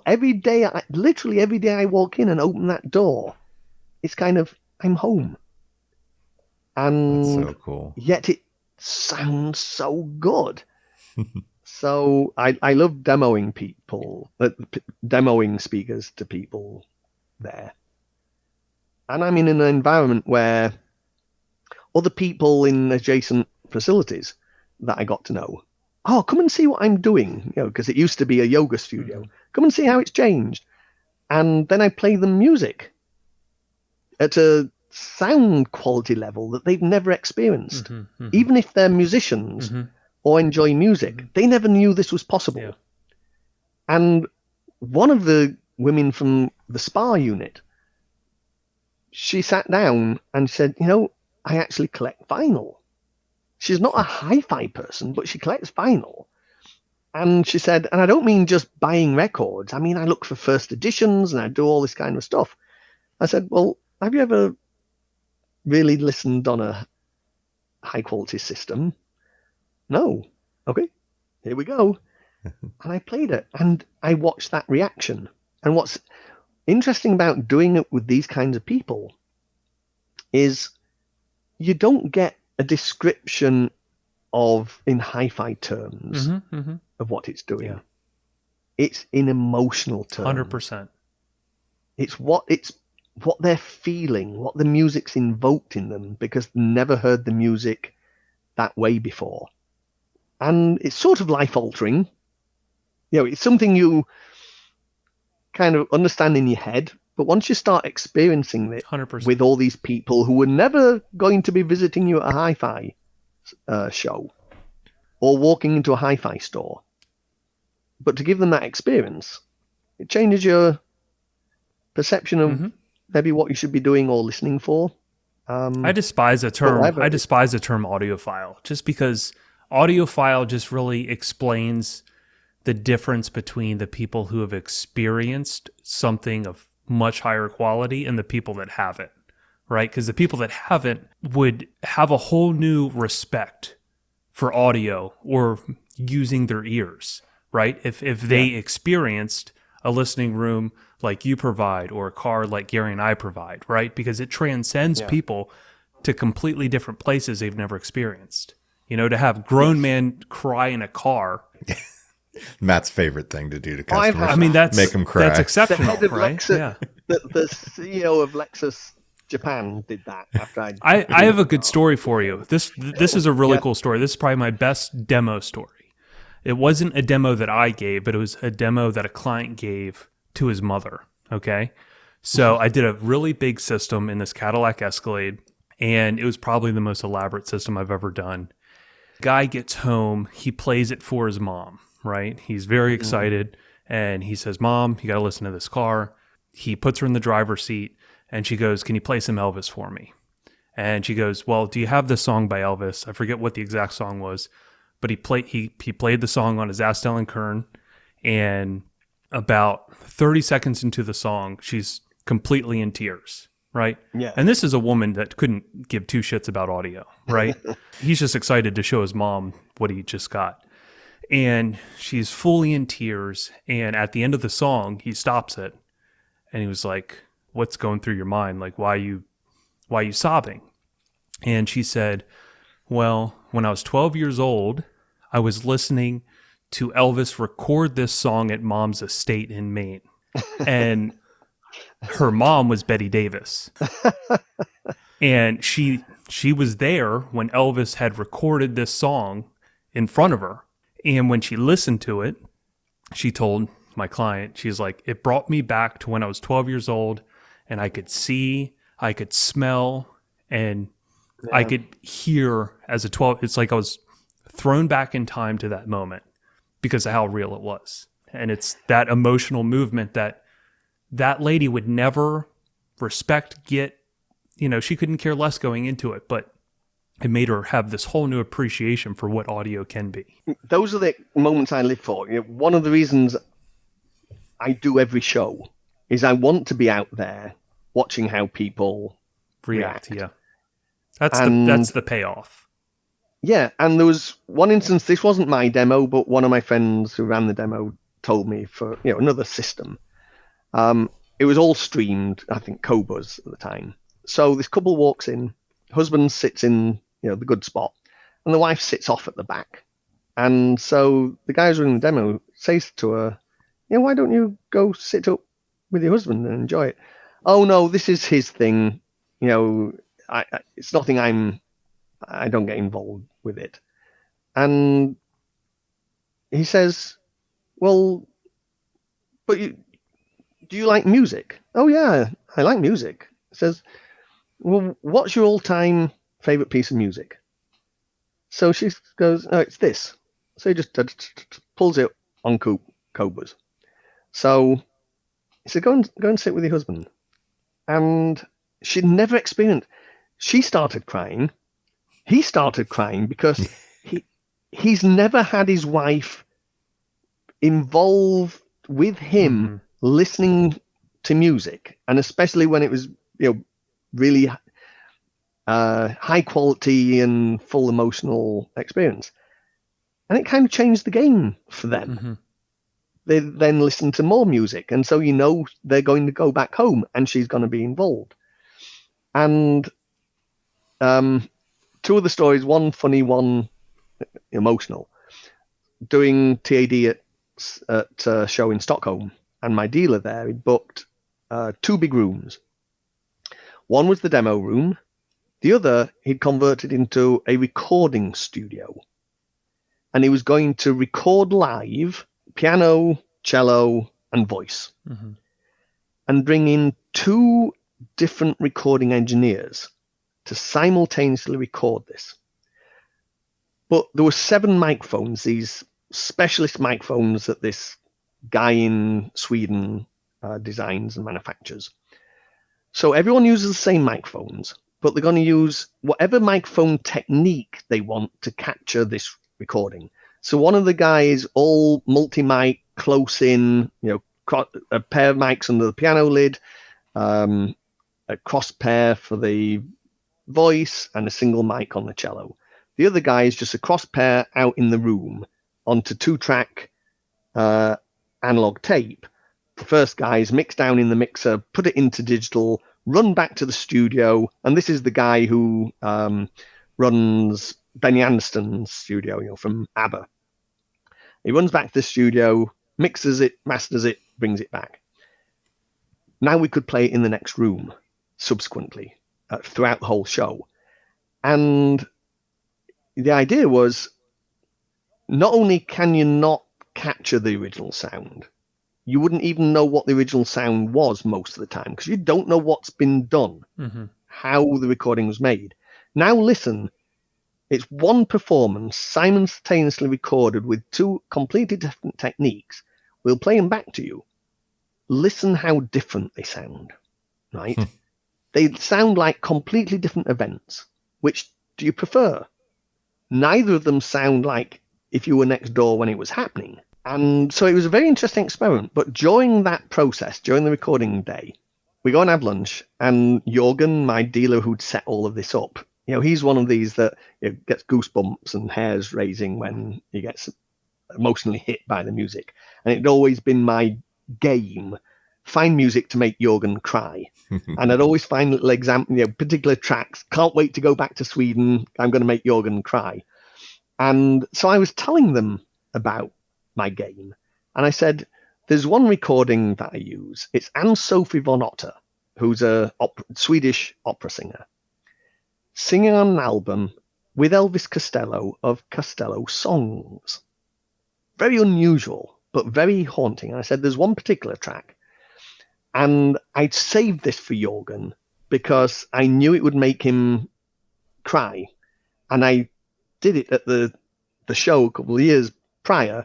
And sure enough, he's listening with all the audience and he has to get up and walk out because he started crying. And I said, this piece of music, it's Anne-Sophie von Otter, and it starts with her voice and cello.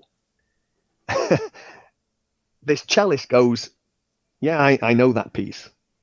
I'm that cellist. Oh, wow. Oh my gosh. And he goes, the way that happened was during one of the warm-up sessions, I was just playing this piece of music I'd written.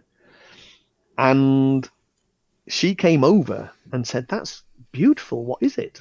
And he said, oh, it's a piece that I wrote. He said, oh, I'd love to be able to sing that and put it on the album. And he goes, well, there's no words. It's just a music piece. And she said, can I ask Elvis, Elvis Costello, the other Elvis, Right. if he could write some words to it so we can put it on the album? And he did. And that was the song I was describing. Oh, wow. This woo. I love That's moments like amazing. that. And the funniest moment in demos, just quickly, Rick Rubin. I do. So he's a hi-fi enthusiast. Comes to a lot of the shows, listening to all the high-end equipment, and either begging or borrowing it, buying it to try out. So he'd been brought in by a friend of his, David Hyman, who I knew, who was the guy who founded Mog, the first music streaming service.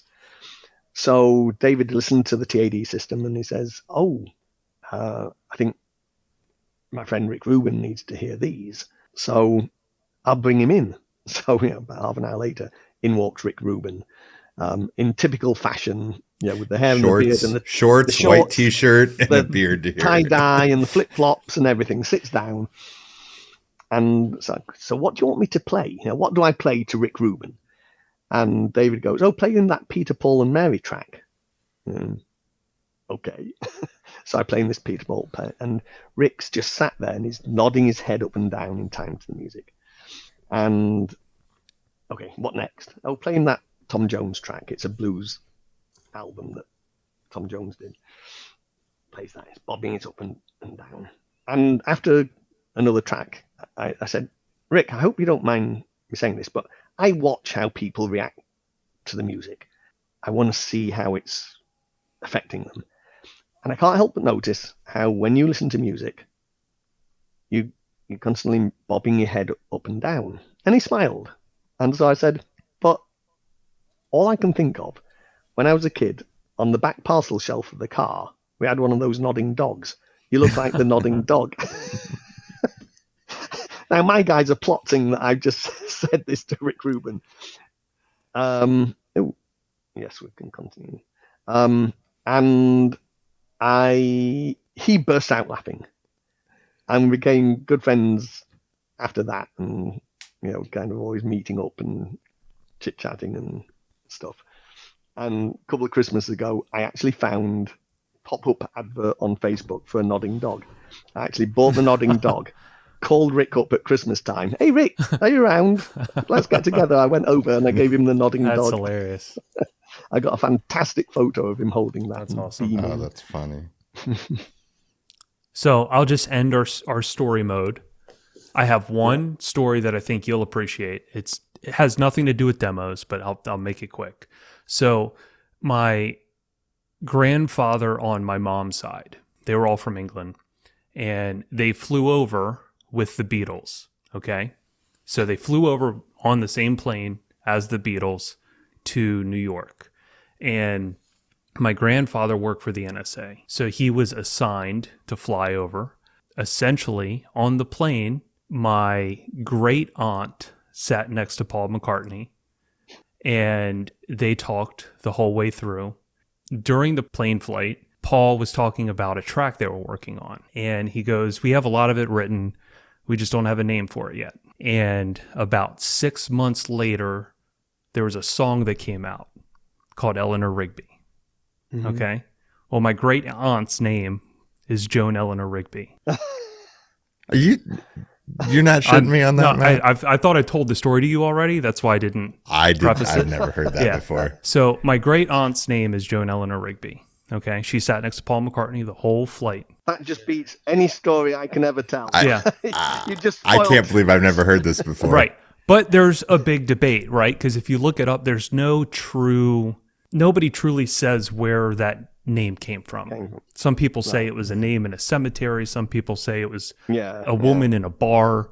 Like, there's all these stories everywhere. But there is documented proof that a Joan Eleanor Rigby flew with them, right? And it was on my mom's side of the family.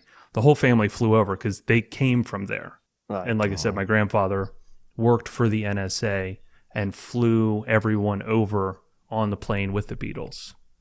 And that song came out literally 6 months after they got back.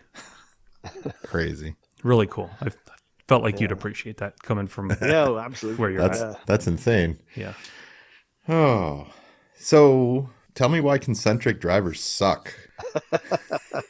Well, they can do if you do them wrong. So I've devoted my life to trying to do them right.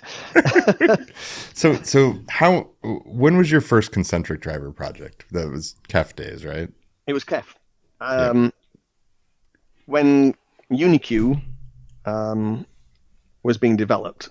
UniQ means Uni 1, Q, which is a symbol for directivity constant. So one directivity, which is what you get when you put the tweeter down the middle of the woofer cone. You get a uniform directivity characteristic between the two drivers, certainly through the crossover point.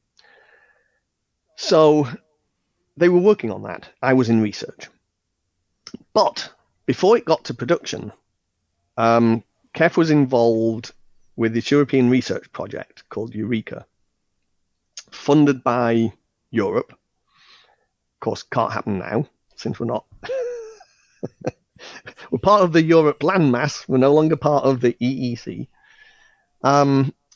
But it was done, you had to have a partnership between another manufacturer and a university, and then they'd fund research projects. So we partnered with Bang & Olufsen and the Technical University of Copenhagen to do this research project of understanding the importance of room acoustics. And our part of it was they got this huge, several stories high anechoic chamber. So we built this array, a 3-meter radius. That's 10 foot for you Americans. Radius. Sphere of speakers. Each speaker was a ball shape, so to minimize reflections from each other, built with a 5-inch concentric driver. Every single driver was literally hand-built by me because we hadn't yet gone into production. Oh gosh! So they were I got the cones molded, the surrounds done, hacked they were fishing floats that we hacked to turn into speaker enclosures, and then fully, two-way active. And I built by hand every single active crossover box and tuned them, measured every driver and specifically built each active circuit after optimization to flatten the response of the particular drivers. And these were all hung there. So that was late 80s, and it was just before UniQ got released. So I certainly understood about putting drivers together and concentric drivers. And then as I became chief engineer, I was developing lots of systems with concentric drivers.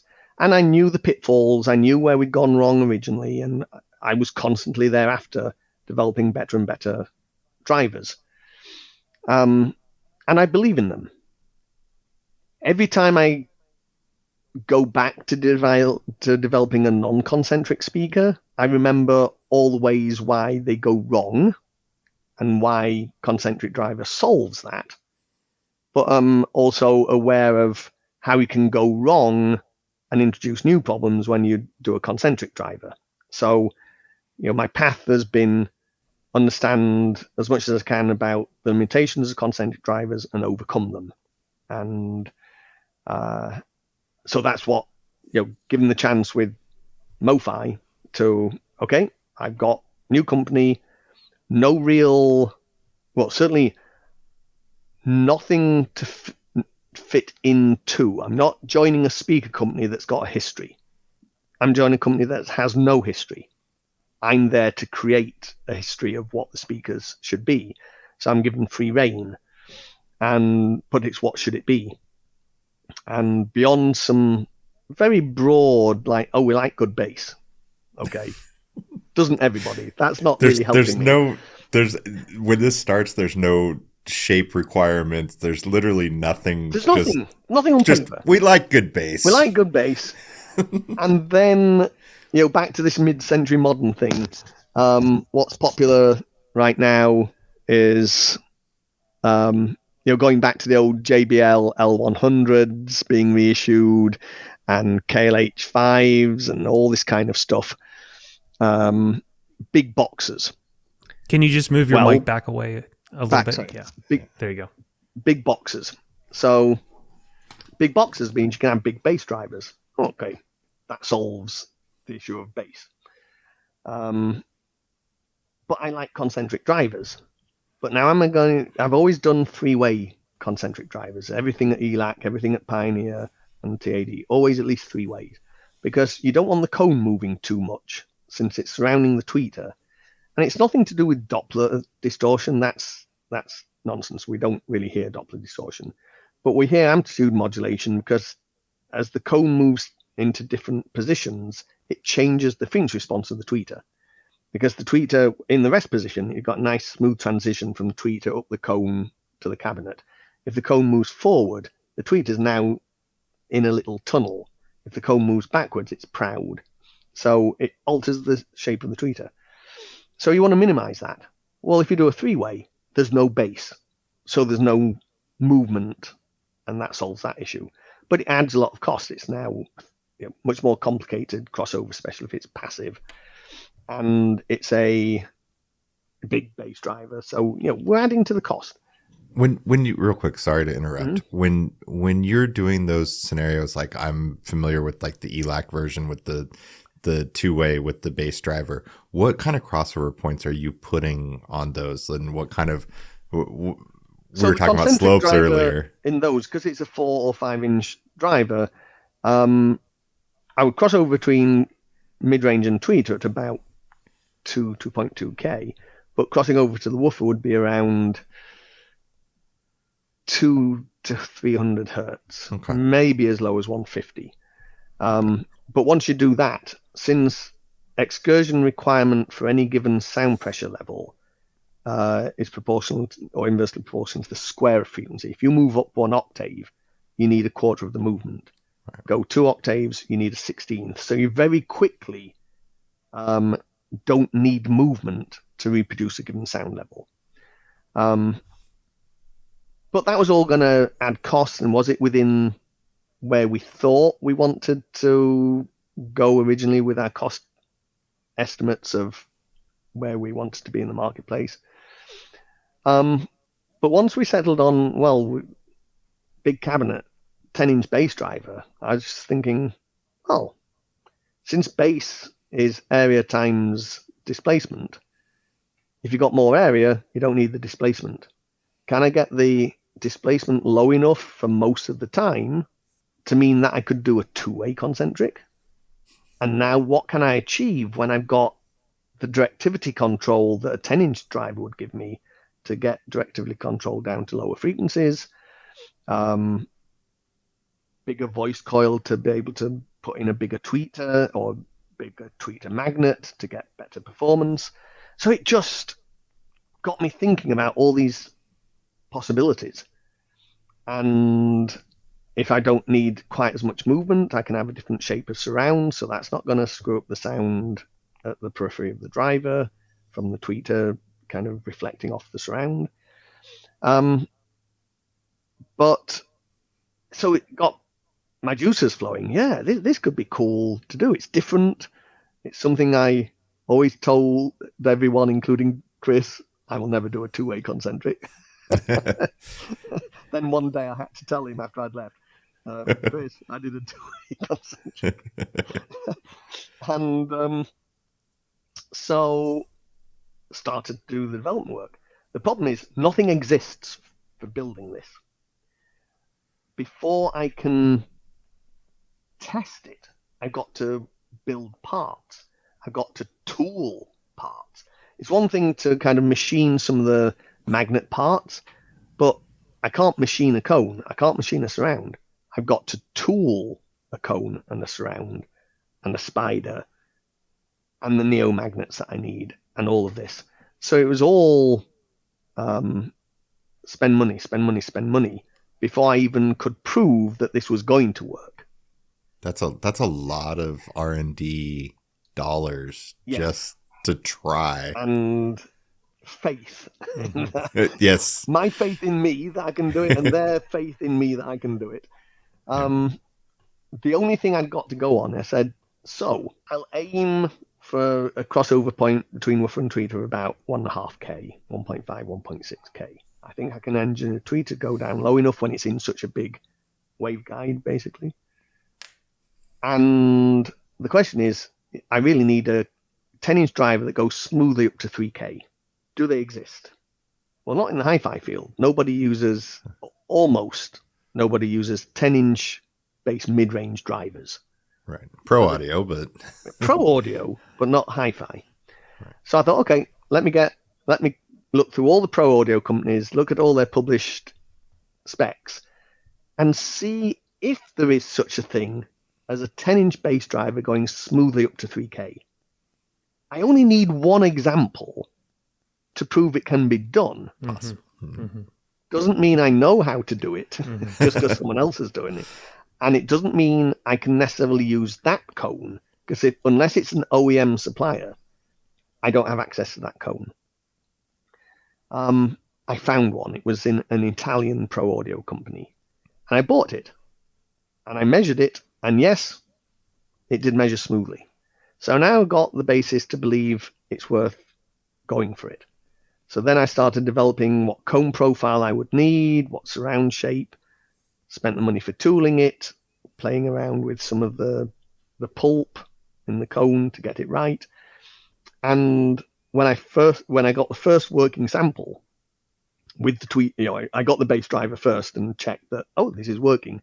Then when I got it built as a concentric driver and measured it and quickly did a passive crossover for it, it was, oh, this is something special. This is different. I think we can work with this. And so luckily, a lot of it worked out first time. There were some adjustments I had to make to the surround and to the tweeter. But basically it was working really well from the get-go. And that's also, I had to tool up a whole different way of doing the magnet structures using dual neomagnets that both energize the tweeter gap and the woofer gap at the same time, but they had to be reverse polarized. And that's a problem because whenever you build the magnet system for a driver, you've got either some big ceramic magnet outside of the coil or a powerful neomagnet inside the coil, but you build it all and then put it on the magnetizer. You can't, you never choose to magnetize the magnet itself and then glue the back plate and the top plate and the pole piece on, because that would be tricky. It's tricky. Keeping the gap clean, keeping your fingers safe, everything, it's not easy. So you build it, then magnetize it. But you can't do that if you need the magnets reverse polarized, because when you blast it in the magnetizer, they're just one direction. It's going to polarize both magnets in the same direction, and then it won't work. So you have to magnetize them first. So that was the first hurdle, to find a manufacturer that would agree to do that. So it needed, not only do you have to tool the magnet structure, the pot and the pole piece and the top plate, you have to make assembly tools so you can put it all together and force them. By reverse polarized, they're going to either really, really attract each other or repel. In this case, they repel. So you've got to force them together and hold them together while they glue. And still keep the gaps clean and everything like that as you're then assembling everything else into it. So it's not cheap. The structure itself isn't cheap, but assembly is not a straightforward process. So the drive unit ends up being expensive. But the result I got from it was just, wow, this is amazing. So it's one of, I'd say, this equates to the first drive units I developed with TAD, the beryllium drivers, because that was something totally different for me. Getting the access to the materials of beryllium to be able to develop a complete beryllium concentric driver. It's never been done before, it's never been done since. But to develop this particular driver with this magnet structure and the characteristics that it's... And you're talking about the source point 10. The source point 10s, yeah. So I'm very happy with the way it's worked out. I'll say that's awesome. Is that on display? Is that what you have in your listening room at your facility now? What I have in display in my listening room. We launched in November the show in just outside of Washington DC. Then we showed it in February at the Tampa show. I showed it last weekend at the Montreal show, and then next weekend, not this weekend, next weekend, I'll have them at the Axpona show in Chicago. Well, you're doing something right because they're out of stock on your website. Yes. We just received the third shipment, third container full. All right, so there you go. For the people listening that have deep pockets, search MoFi source and point 10. they're all sold out already. Oof. Yeah. So we got to do a fourth manufacturing run. So I'm very happy so far. yeah, that's amazing. And so how long till we see the 12-inch version?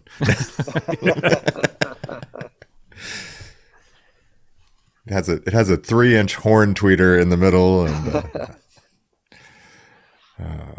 and the cabinets I did see a little bit. The cabinets looked pretty serious, 1-inch walls all the way around, and a 2-inch baffle. Yeah, they're beautiful. And 2 vertical braces, each 3/4 inch thick. So it's a very sturdy, heavy cabinet.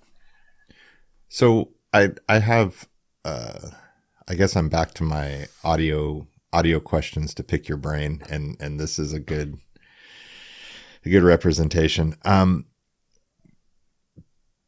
The benefit of the tweeter being at the base of the cone is can you explain to us? Obviously, the shape of the cone of the driver is acting as a horn, which is increasing efficiency and lowering the frequency to which the tweeter can play.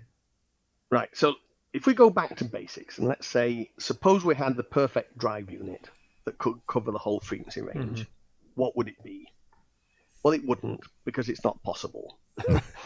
In the sense that, and these so-called full range drive units, they're not full range. They don't go down to low bass. They don't go up to the high treble. They don't have good dispersion characteristics. They're not really full range. Why is that? Because the characteristic of sound propagation in air, to produce low frequencies, we have to displace a large volume of air, but relatively slowly. To produce high frequencies, we have to displace a minute volume of air, but very fast. So to move a lot of air, it needs to be big. It's going to be heavy. That doesn't matter because it only has to move slowly. There's no such thing as fast bass. It's a stupid term. It's as fast as the signal is, and the signal is slow because it's band limited. To produce high frequencies, yes, obviously the acceleration rate has to be very high, so it has to be very light. 2 totally opposing requirements. So the very minimum thing we need to reasonably cover full range is a 2-way system. Big woofer, small tweeter. What does that do for us? They're now spaced apart. For practical reasons of directional response, we put the tweeter above the woofer, or at least vertically oriented. trouble is the ear is sensitive to source height. So we're kind of subtly aware that the harmonics are coming from a different place than maybe the fundamentals, because they're split across the two drivers. Secondly, if we stand up or sit down, we're a different relative distance away from the tweeter with respect to the woofer. So the phase overlay changes.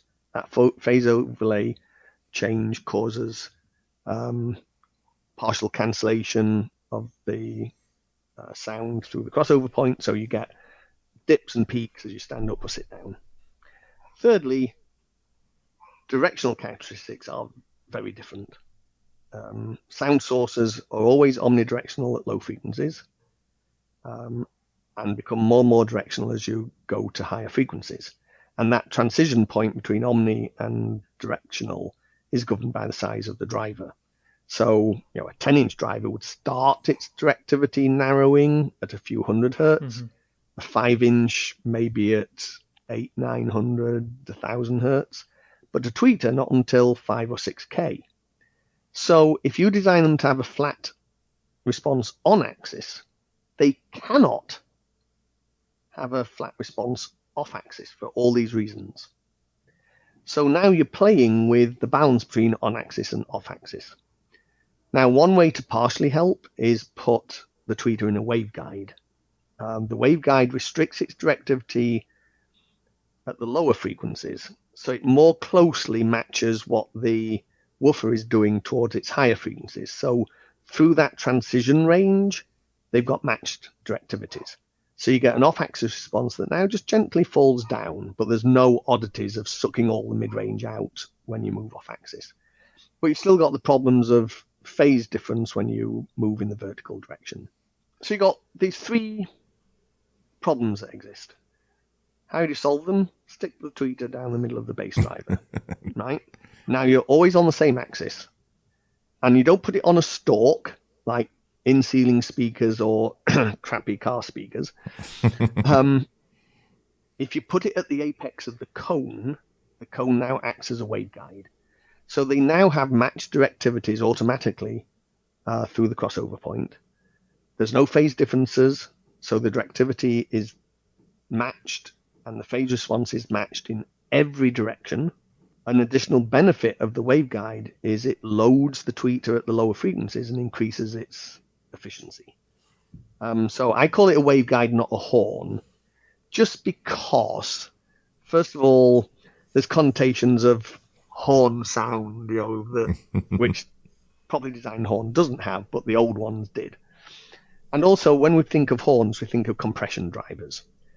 And the extreme efficiency of these horn tweeters is because of the combination of a compression driver working into a horn. And the horn is simply one particular expression of the theory of waveguides. So waveguide is sort of a more appropriate term and gets us away from thinking of compression drivers with crappy horns. And sort of one of the reasons, we say it loads the tweeter, it matches the impedance of the air better to the tweeter, so you get more energy transfer from the tweeter dome into the air, because it's a very bad mismatch. That's why speakers normally are about 1% conversion efficiency. With a horn, it can get up to 50. But it also, the other way of looking at it, it imposes such a narrow directivity upon the driver. That's why it's so efficient, because instead of letting the energy go everywhere else, it's making all go only in one direction. Mm-hmm. But you can't have extreme efficiency and omnidirectional from the horn. Is the off-axis response of drivers in a house, like what does that do to a soundstage in a room? Like we're not used to setting up rooms and big rooms and that kind of stuff. And is that something that you're conscious of when you're designing a speaker, and how does that play into what the listener's hearing? It's critical. Okay. One of the most important aspects of speaker design is directivity control, because you're in a room, you're often very close to boundaries, especially sidewalls. So your speakers set up maybe 6-7 foot apart in a 10 or 12 foot wide room. So the first reflection often that you hear is sidewall bounce, followed by floor bounce, followed by ceiling bounce. All those sounds arrive at you, and if they're spectrally contaminated, particularly by, obviously, by which I mean they're not flat, they don't match the on-axis response, they match all these weird off-axis bumps and dips, they come back and merge with the direct sound. And there's the way the brain works, sounds that come in within a certain time period fuse together. Beyond a certain time period, they're distinct. And that's frequency dependent as well. And so it's very complex how these set your observation of what the tonality of the speaker is. The closer you can get all these off-axis sounds to have a consistent tonality, the more independent the speaker is of the room in terms of it will sound more similar in more environments. And that's why control directivity in that respect is better than omni, because you're trying to minimize some of those interactions. And a concentric driver is the best form for guaranteeing that kind of consistency. As long, and as I say, quality level of concentric, if you take care of all these other factors, then can beat these other forms. And I'm not saying thereby every concentric driver is automatically better than every spaced driver system. Clearly that's not true, because there are some phenomenal regular speaker systems. So we're very aware of that, and it's an important factor. And part of what those Harman curves is and all those listening tests, and the research we did with this speaker array in the anechoic chamber, we got a 32 channel discrete DSP engine that we built in the late 80s or early 90s. Build a computer program that could calculate where every reflected sound, the equivalent source, was coming from. If you imagine the room as a mirror, and you got a speaker in front of you, but it's reflected in the sound in the side mirror, so it looks as though you got simply an extra speaker an equal distance behind the wall as your real speaker is in front. So we calculate all those image points and what their delays is, what their frequency response is, what the absorption coefficient of any reflecting surface would be. We could dial all this into the DSP engine and turn the anechoic chamber into what sounded like a real listening room. And then you could go, I wonder what floor reflections sound like. We could turn off the floor. Wow, that's cool. Fascinating. It was, and we were doing all that work, and before Floyd had started doing his particular stuff, and he came and saw what we were doing, and it spurred all his ideas of research. So then he spent, he became who he is. A lot of all of his published work is based on speakers in rooms and what they should sound like. So it's what spurred the development of doing the concentric driver and why I've believed in it ever since. And so even in a car environment, it can be a very necessary kind of driver to use, because you're certainly not on axis of both left and right simultaneously. Oh, yeah. We get into a lot of situations where a lot of cars these days are coming with three-way systems in the front with three drivers on each side that are in different locations, and completely different planes. It's not fun to tune. Right, and especially a center channel speaker in a car is like the center channel speaker in a home audio system. Or home theater. In a home theater system, the most critical channel is the center channel, because that's where the predominance of the energy comes from. And it's the worst speaker in the setup, because it's a horizontal array of drivers, and as soon as you sit off to the side, all hell breaks loose in the frequency response. You've got the interference, again, phase differences between woofer and the tweeter. But you've also got two spaced woofers covering the same frequency range, which is an awful thing to do.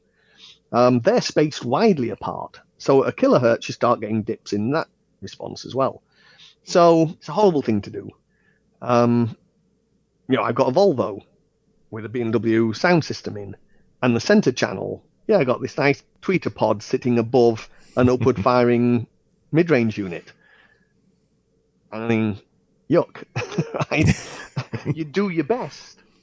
And I'm not inferring that the B&W sound system in that car sucks. Trying to engineer it to sound good sucks. Mm-hmm. Right. Because you wouldn't, given the free choice, that's really not how you'd be pointing and kind of orienting your drive units. Yeah. So I have a couple more questions on my list. It is late for Matt. He is on the East Coast. Oh, sorry. And It's probably fallen asleep. But so I have a couple more questions. When you're designing a speaker, is the most important thing frequency response in the listening position? No. What is the most important thing? By which, I mean, I sometimes measure frequency response in the listening position, but it's not how I design. I design for, the measured, listen, I'll be careful how I say this. I design for the measured anechoic response or simulated anechoic response, but I don't just design for on axis. I measure every angle and I look at how it changes with angle and what combination of those responses is the one that I'm aiming to approach to a target response. If it's a regular two-way system, non-concentric, I'd never design to make it flat exactly on that axis, which is midway between the two directly in front of the speaker, and not even with the concentric, because that's the point of maximum asymmetry and maximum diffraction from the cabinet. It smooths out as soon as you move 10, 15 degrees off. The only point where it's got maximum alteration due to cabinet diffraction is directly on axis. So why design for that, and why listen there? Don't ever listen to a speaker dead on axis. Tow them in or out in such a way that you're not directly on axis. So I take a measure of all those different measurements and come up with a combination of those which I want to force to a target response. And I'll have in my mind what that target response should be, dependent on the directivity characteristics of the speaker. It would be different for a non-concentric driver, especially if it wasn't in a waveguide, compared to what it would be in a small concentric driver or in a 10-inch concentric driver. Both ends. Which is why just simply saying this is the synthesized room response isn't really a measure of the goodness factor when you're talking about speaker systems with grossly different directional characteristics. So I'll have that in mind. I'll aim to achieve that, and then I'll listen. And as I'm listening to it, I'm listening for, does it sound how I want it to sound? And it's not, does it sound accurate? In the old days, closest approach to the original sound. Great idea, no such thing. Most of the time, we have no idea what the original sound was. Look at how they make recordings. One of the recordings I play back at shows, recorded in 1958, and live at Carnegie Hall. Pair of microphones into a tube mixer and a tape machine before they knew how to screw things up, basically. Now we don't do that. We do ungodly things to process the sound as we make a mix. And we don't even listen on one set of speakers and say, this is the reference sound I'm aiming for. Mm-hmm. So what is the reference sound? You weren't there. You'll never know. You have no idea when you pick your favorite recordings as to what they should sound like. All you know is your experience of listening to those recordings on stereo systems that you've owned or enjoyed or heard somewhere else. That's all you've got. As a consumer, to make a decision as a designer to make a decision. Yes, I could say, well, I can go out and get a cross pair of, or I could get some B&K measuring microphones and record 2 microphones in front of an orchestra or a chamber orchestra or my folk group or anything like that and say, this is the reference sound. You can't play that back. Capturing an acoustic event over 2 microphones playing back through 2 speakers does not recreate that acoustic event. It just doesn't. And so you're never going to get that. So what I do most of the time is I rely on what I want it to sound like. I've got a range of recordings I've heard for years. I never tire of them. I've heard them on many different systems, in many rooms, in many countries. I have this all impression of what I'm searching for. And I will be guided by the measurements. I will listen. If I think there's an oddity in the sound, I will go back and check the measurements. And either it didn't exactly match my target, and so I'll go back and make it match my target closer, and then listen again and try and fool myself into believing it's either better or worse. It's not like I'm doing a double-blind test every time. Right. I openly admit that. I don't. But I adjust it until I think I've got it right. So your reference is practically your experience. Yes. That's the best way to describe what your reference is. And I have the measurements to back up what it is actually doing. Mm-hmm. But I always say, I'm not designing, and never have, and never will design the perfect speaker. I'm designing imperfection. And so what matters is how I deal with those imperfections. Which imperfections do I choose to deal with, and which do I choose to ignore? Different people have different ideas of what they can tolerate and what they can't. Right. I have my set. And so I always boil this down to kind of, it's all about me. It's, if I like it, that's what you're going to get. If I sell a lot of them, I have a business. Yeah. If I don't, I have a hobby. Yeah. It's sort of that simple these days. That's what I've boiled, from the days of Kef and measurement and closest approach down to, it's what I like. You buy it, I'm good. You don't, I'm retiring. I think your track record says that it's pretty good. Well, that's the thing. You talked earlier about doing, when you were asked to do an improvement to a speaker, a Mark II version or whatever, it's kind of, okay, what constitutes an improvement? Right. Yeah, that's got to be tough too. Yeah. Did people buy it because of the imperfections it had? And if I eliminate, the good things about it and they tolerated the bad things about it, because nothing's all good. If I change any aspect of it, it's not what they originally attracted them to buying that speaker.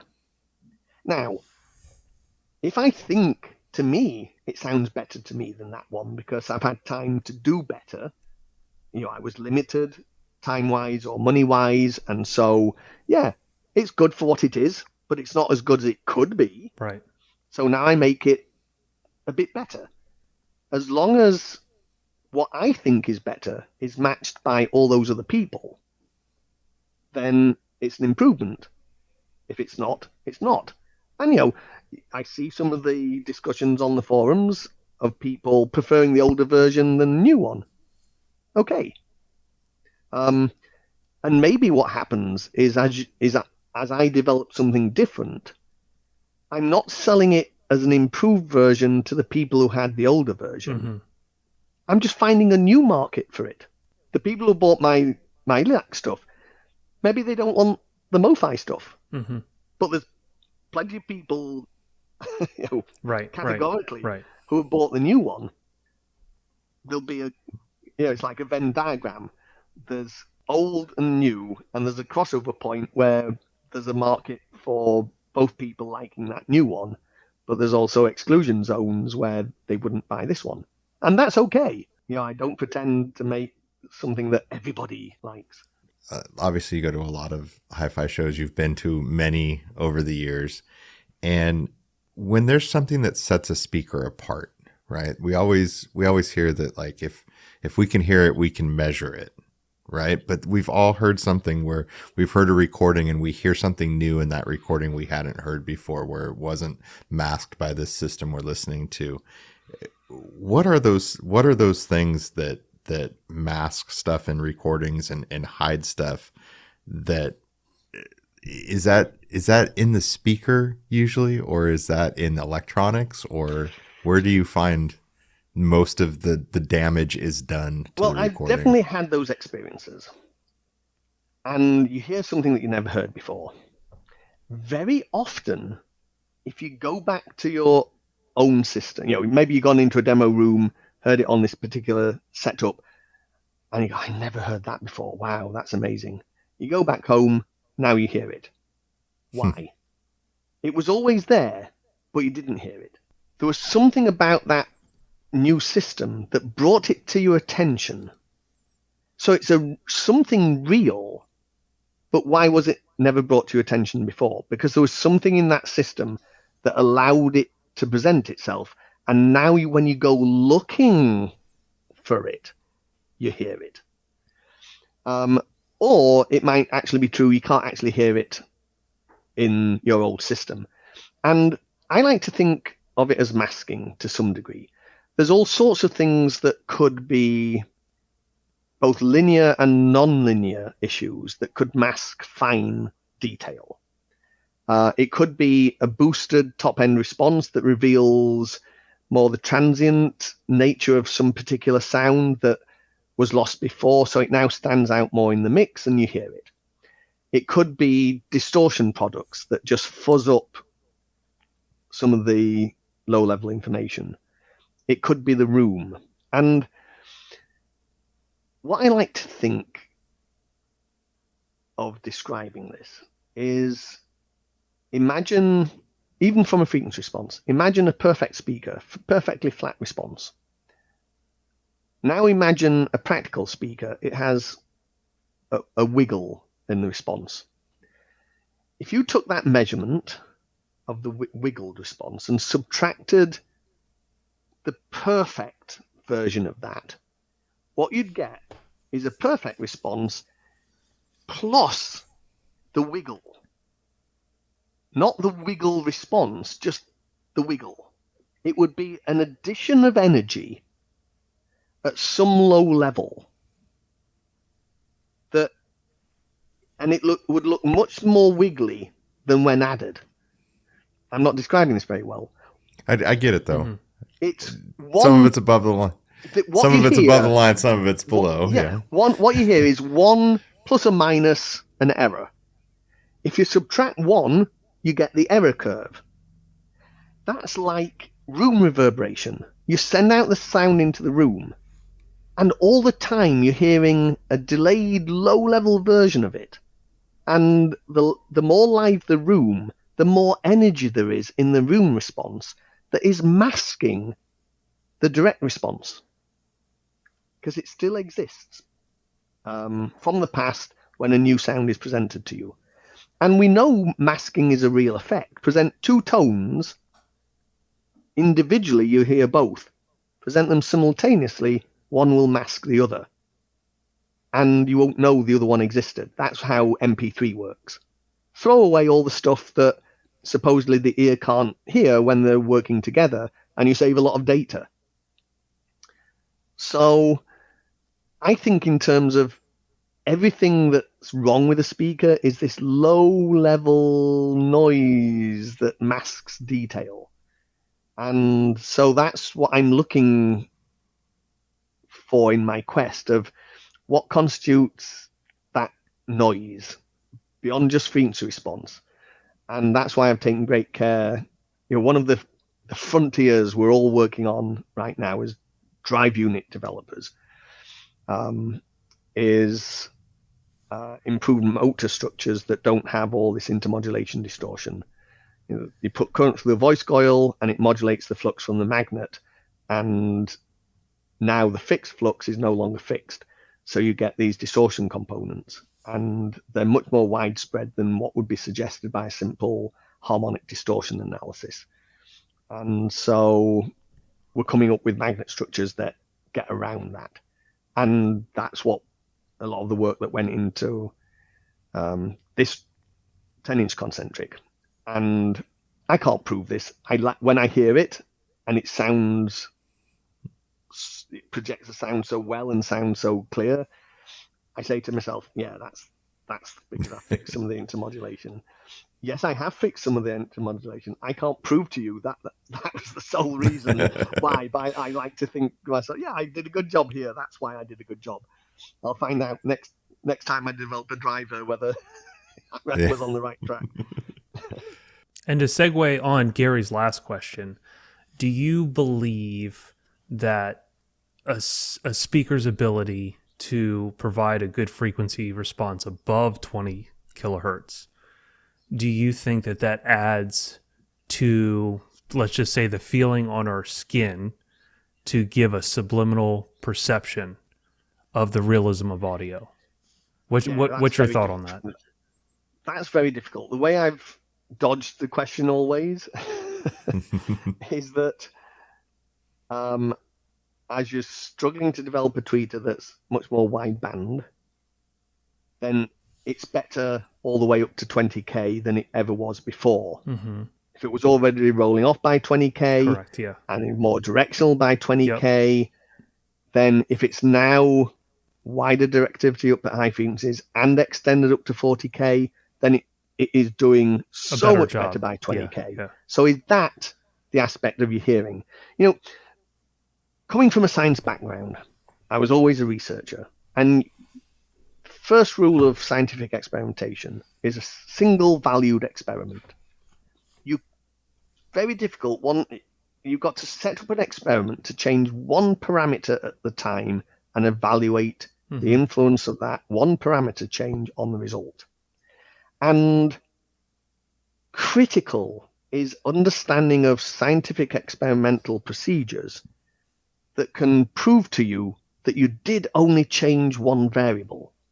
Because it's so easy to think you're only changing one variable and you're actually changing more than one variable. Mm-hmm. So when you evaluate the result, you attribute it to the one variable you knew you were changing, but maybe it was the associated variable that you didn't realize was changing was the thing that was actually causing the change. So it leads you to false conclusions. The art of scientific methodology is very difficult and should be taught everywhere. And what you see in pretty much every published work on these kind of things, like why I don't do double-blind experiments. Casual double-blind experiment still leaves so much confirmation bias in it that it takes a lot of work, and yet you're still not sure of the reliability of that test that you did. When we talk about people having listened to extended high frequency response, how did they get that high frequency response? What things did they fabricate to be able to change the high frequency response? Mm-hmm. If they just compared one tweeter with limited bandwidth to one tweeter with extended bandwidth, that's a very poor scientific experiment. If you've listened on, let's say, headphones, if they went out to 40K, and if you could keep them accurately enough on your head so that not even a quarter-inch movement between listening sessions, because it will change the response at 40K. Then if you arbitrarily, in a DSP or an active filter, change the cutoff frequency from 40 down to 20 to 10, maybe that gets closer to, can you actually hear that? But I'm not necessarily saying headphones. I'm saying, no, I agree. What I'm saying is, how do you construct an experiment that proves that you really heard what you thought you were hearing, where you thought you were providing or subtracting off extended bandwidth and evaluating the perception of that? For example, all these people who buy a super tweeter and stick it on top of their main speaker, and then it's got a crossover that you can dial in at 10K or 15K or 20K. That's a really stupid experiment to say, oh, I heard the effect of adding a super tweeter. No, you heard all the interference effects of introducing a crossed over system to something that went out to 20K, but now you're going to cross it over at 10K. Or even if you crossed over at 20K, what's the summation of adding on that super tweeter? It's going to change up the response to well below 20K. So weren't you actually just hearing the effects of changing the 10 to 20K region rather than adding something from 20 to 40K? So, yeah, you heard a change.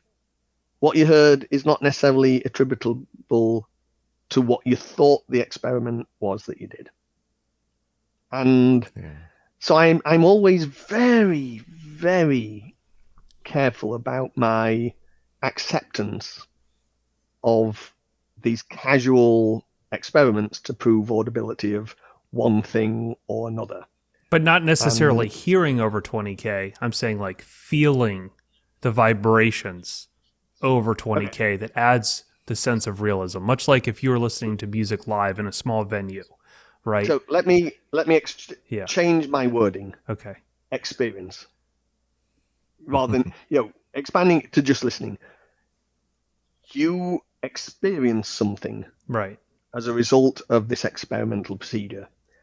Do you really experience what the experiment says it's purporting to change to evaluate your experience? Or is it a byproduct of something else that's going on? That's what I'm talking about. And I don't think it's adequately been proven. And most of my tweeters go out to 30K anyway. And I didn't do that to make them go out to 30K. That performance results from all the other improvements I was trying to make for the tweeter. Correct. So, I always, when I first joined Pioneer were one of the people who were doing DVD audio and 96K sampling and stuff. They even did a high-speed DAT recorder that I have that records at 96K sample rate. And the head research guy at Pioneer, Dr. Yamamoto, was one of the principals on the DVD audio committee to develop the standards. And he asked me what I thought about that. Right? And he's written all the acoustics textbooks that every Japanese physics engineer reads. And my answer was basically, if without compromising any other aspect of the performance that I'm designing, I can get it to go nicely beyond 20K, fine, I'll do it. If it compromises what happens below 20K, I'm not going to do it. Yeah. So if I get it for free, fine, and then everyone else can argue about the merits judge. of it. Right. Oh, that's awesome. Yeah, I've always wondered that, just because, there's so many things in nature that we just don't understand, right? Like snakes, I think they use their tongue to feel vibrations to figure out where things are coming from. So us as humans, we haven't even cured cancer yet. There's so many things about the human body we have no idea its function. Isn't it like the gallbladder or something or the appendix, one of the two, that we have no idea what it even does still to this day? So my thought on... Yeah, well, we know what the appendix does. Yeah. Nothing until it gets inflamed, then it might kill you. Well, as my brother can attest to. During COVID, my wife had her appendix rupture, and that's what I told her. I go, 100 years ago, you'd be dead. That's just been always my thought. It's just being in a room listening to music, how much subliminally that we just don't even understand are there super tiny vibrations happening on our skin that is giving us the sense, okay, this is absolutely 100% real. I'm here in an experience that I can't replicate on an audio system. So when you hear about all these tweaks, I know there's a lot of tweaks I'll go, that's just stupid. But the reality of, again, experimental procedure, the reality of all science and every scientific theory and the acceptance of that theory is based on observation. We observe things happening around us. We want to find explanations of why it does that. Correct. If we don't observe it, there's nothing to be thinking about. Right. The test of any theory is how well it fits those observations and how well from that theory it predicts things that we haven't yet observed. So not only once we've developed a theory, it's absolutely necessary to try and disprove the theory to ourselves. If we cannot disprove it, we accept it as the explanation for now, but then we seek to look at other things it might predict, and especially all this, quantum mechanics, because it's also weird. And so we look for these things that it predicts. We took us a long time to fully accept all of Einstein's theories of relativity and gravitational force affecting light. We had to wait for a particular eclipse of a star by the sun to observe the bending of the rays before everyone goes, okay, he got another thing right. So we don't just accept things. We develop the theories, we test the theories, we establish them as the best explanation we have right now. We look to see where they fail. And how do we look to see if they fail? If we hadn't observed that before, we now find ways to observe what it's predicting. Human observational capability is extremely limited. Kind of spectrum-wise, what we can visualize is a very small part of the spectrum of electromagnetic energy. When it's in a certain band, we call it light. When it's in another band, we call it radio waves. When it's in another band, it's X-rays, another band, gamma rays, etc. We can only observe a very small part of the electromagnetic spectrum. But we've developed machinery, instruments that can observe those things. So it's why we have the Large Hadron Collider rather than the Small Hadron Collider, right? Because the Small Hadron Collider can't test the theory adequately enough. It's saying something will happen at certain collision energies. So we now build something that can give us those collision energies and go, did the theory get this right? And every so often we think, oh, no, it's showing something that the theory didn't show. And they go, wait a minute, was there something wrong in our data? We go back and look, yeah, it was a problem with the experimental procedure. Or, oh, no, it's real. Now we revise the theory. So if anyone observes something, the onus on us first is to establish, did they observe it? Before we can actually explain the observation. And the problem with the human being is establishing, did you observe it? Because it's an individual experience. And we sort of get around that by, if enough people observe it, we start to, and they're independently observing it. They haven't had any ability to collude. Then we can start to believe What's your it. book, Matt? Invisible Influence? Is that the book? Right. So it becomes very difficult, unfortunately, when you involve people. It's the whole point of how modern science originated by Bacon back in England in the 17th century or whenever. You have to take the person out of the experiment. And so how do you do that? If someone performs an experiment and says, these are the results, he's got to explain the experimental procedure in such detail that someone else can exactly reproduce those results from that experimental data. If they can't, you can't believe the results he got. And it's so easy for people to have experimental bias in themselves. They're setting up an experiment to show something they believe should happen. So they're going to look for the data that supports the conclusion. That's human nature. So that's why everybody has to be able to test your experiment. And once there's enough consensus that, we are getting that data, then you can start saying, okay, so what is the theory that explains that data? And the more you involve humans, the more difficult that gets. Mm-hmm. But unfortunately, what we're looking for is what gives us particular experiences, so we can continue to give ourselves those experiences. And, in one way, as long as one person gets an experience, why do they care if anyone else does? Unless I want to feed your experience and, I wonder if anyone else gets that experience. I'm going to design something to give that experience and make some money from it. Which is why ultimately, if someone tells me they don't like my speaker, fine. You don't have to. I had someone come up to me at a show and proceed to tell me for about 10 minutes why the way I design speakers is entirely wrong, and is expounding everything about how I do it wrong, and his way is better. And he was just itching for this argument. It was clear. And at the end of this, I said, thank you. And he goes, what do you mean, thank you? I said, I thank you for feeling that I was so approachable that you could come up and tell me why I was doing everything wrong. Right? That makes me very happy that I'm that approachable.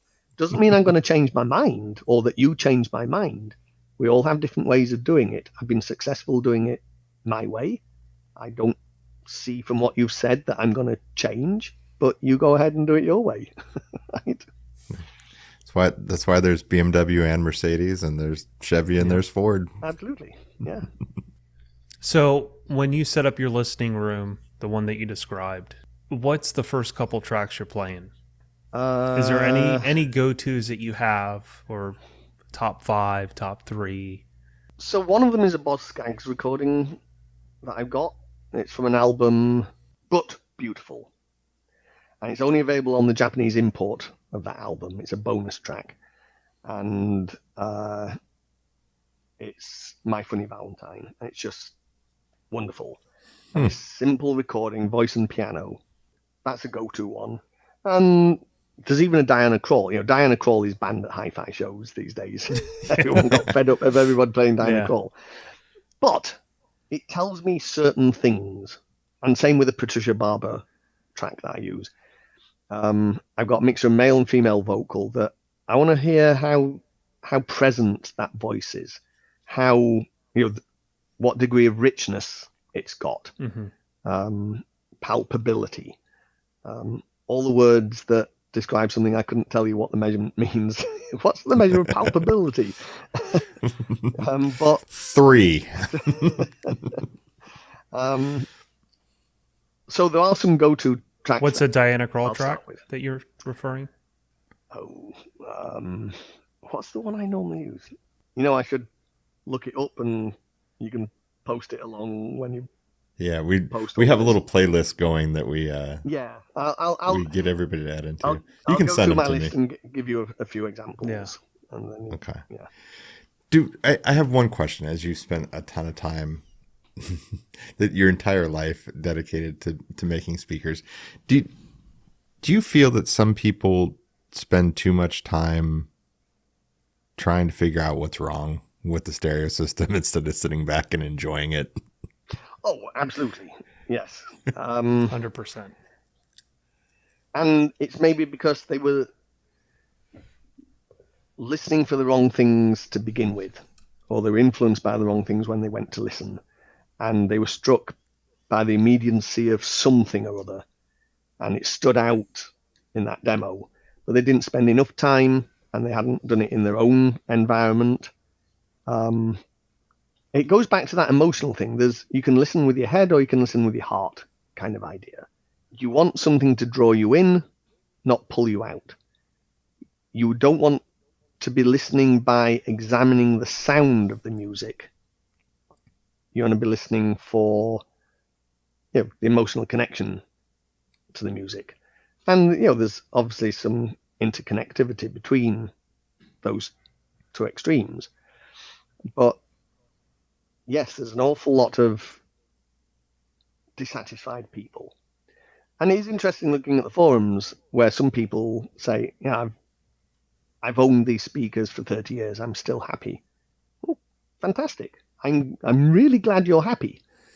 Well, it doesn't keep me in business, but I have to admire that you're happy with that.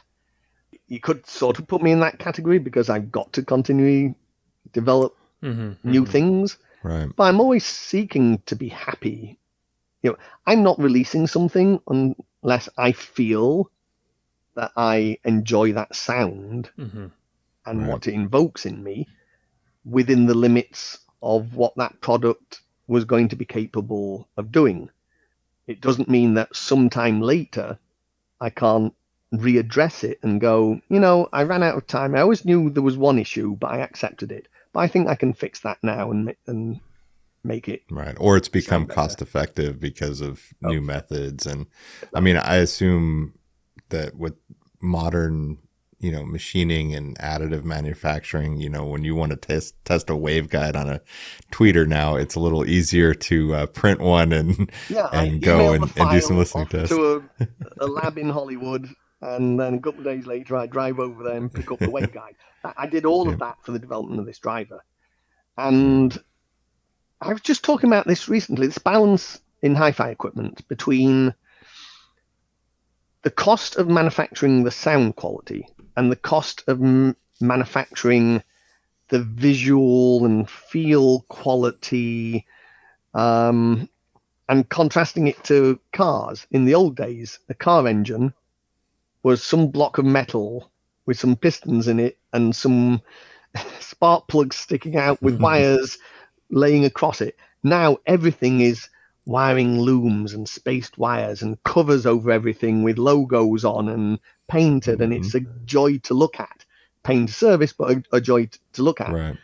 And with speakers or hi-fi, think of all the high-end audio components that the casework is machined out of solid billet, right?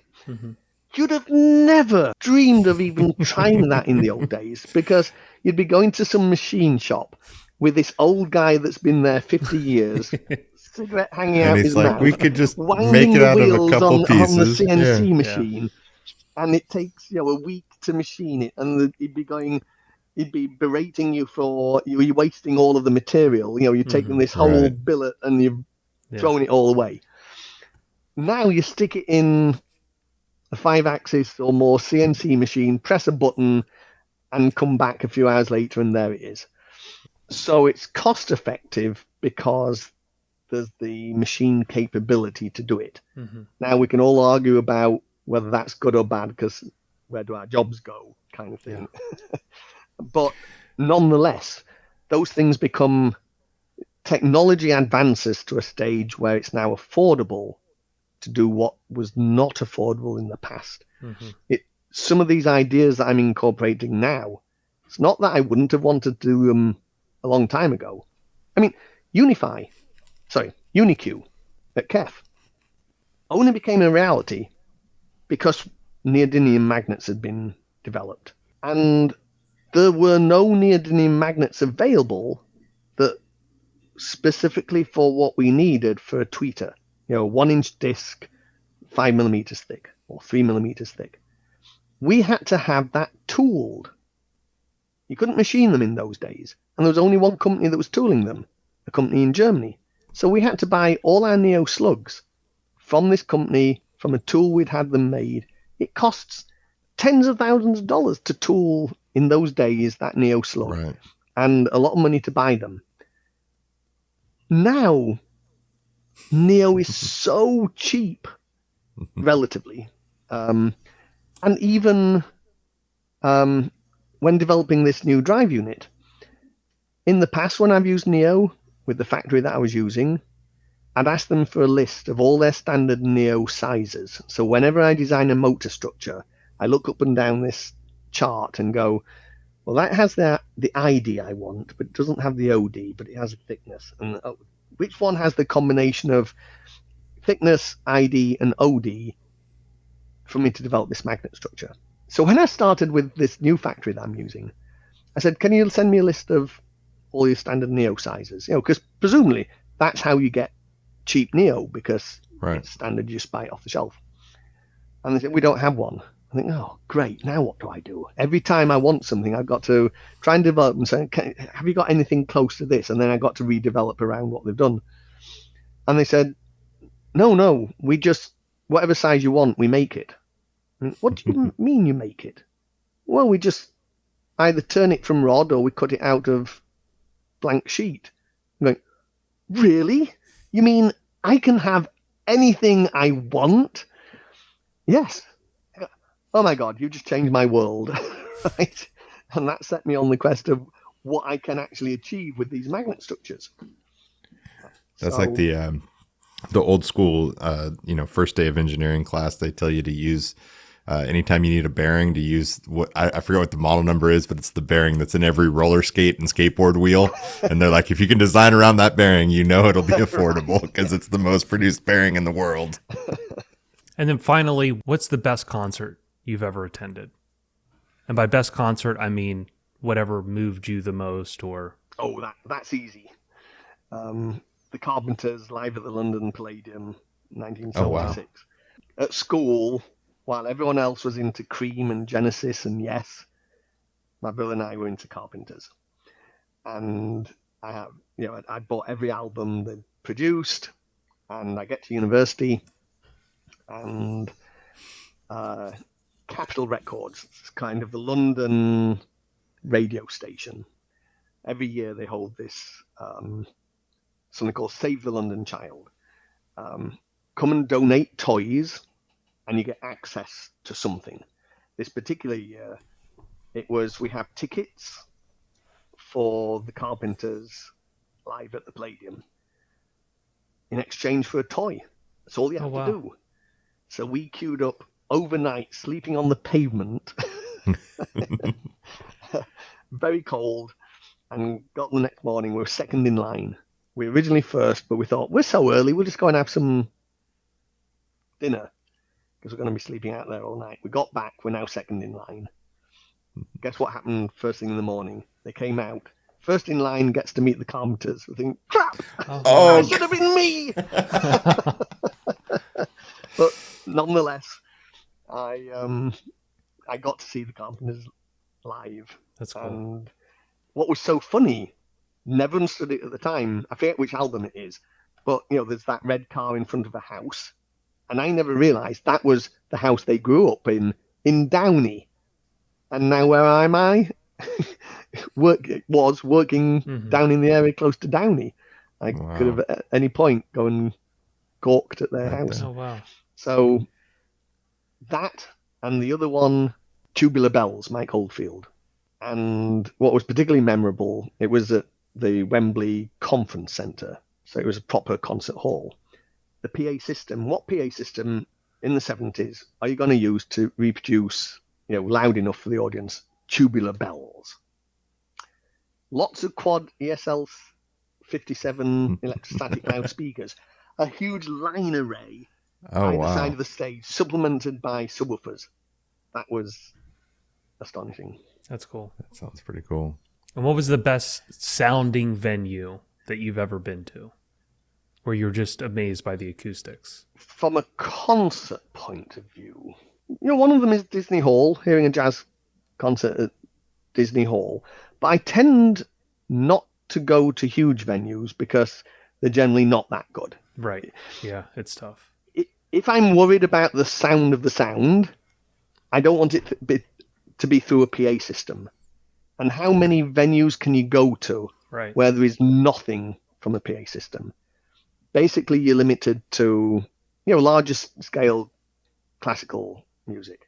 I used to do folk dancing and travel around England and the continent doing folk dancing. So I was always at folk festivals. And we go to a Whitby Folk Festival, and there was, concerts by all these folk musicians. So this band comes on, it's melodeon and fiddle and things like that. And a PA system, the kind of PA system you'd have for a rock band. And all these roadies come out trying to plug in all the microphones, and there's crash and bang as they're setting it all up. And there's a hum and buzz that they can't fix from one of the cables, and the band tries to play, and there's so many problems, so they come on and fix it. And in the end, we all shout, "Come down here, get off the stage, come down and play for us." So they turned off the PA. We made room in the middle. We all moved our chairs and made theatre in the round, basically. That's cool. Had them stand in the middle and play to us. Because prior to that, the sound of the violin was this screeching, horrible mess through this PA system. And as soon as the first note of the bow on the string, it was just, "Oh, this is so beautiful," and we all kept quiet and respectful. That's awesome. Oh, that's awesome. So, Well, I think Matt's almost asleep since it's what time is it there now? It's 107. It's not terrible. 107. Oh, okay. I'm used to it. Our last podcast before yours both were like 3-4 hours, so I'm used to it. I'm an East Coaster. Okay, so I'm going to ask one more. What's your brother up to these days? Retired officially. Retired, and, yeah. And so what did he end up designing amplifiers and stuff, or what? Yeah, I mean, he spent 20 or 30 years doing noise cancelling headsets, but then he switched, and he was because Laurie Fincham, my old boss from KEF, ended up as head of research at THX. Then he employed Owen to come up with concepts for circuits and whatever, so that instead of just licensing the specs of what the performance of a system should be, they could license out technologies. So he had a lot of the people that we all worked together at KEF. He had them working on consultancy for him there. And Owen was working on an amplifier topology. And that became the benchmark AHB2 amplifier. Wow. So we are one of the best measuring lowest distortion, lowest noise amplifiers that's pretty much ever been on the market, if that matters. Right? I won't you ever going to get him out of retirement to do a project together? I can see a built-in amplified speaker system. Maybe now he has time on his hands, right? And he's not going to stop thinking of ideas. So he continues, and we always discuss ideas between the two of us. Because he worked in headphones, which is acoustics and electronics. I work in speakers, which is acoustics and a smattering of electronics. So we're always swapping ideas and things and testing each other's creative concepts and going, "Yeah, that's cool," or "That won't work. You forgot that." I feel like you guys will have a product at some point. It's only I'd love to. serendipitous. Yes. I haven't given up hope. Are you allowed to tell us what's next after a 10-inch point source, or is that still under wraps? Wait 10 days. 10 days.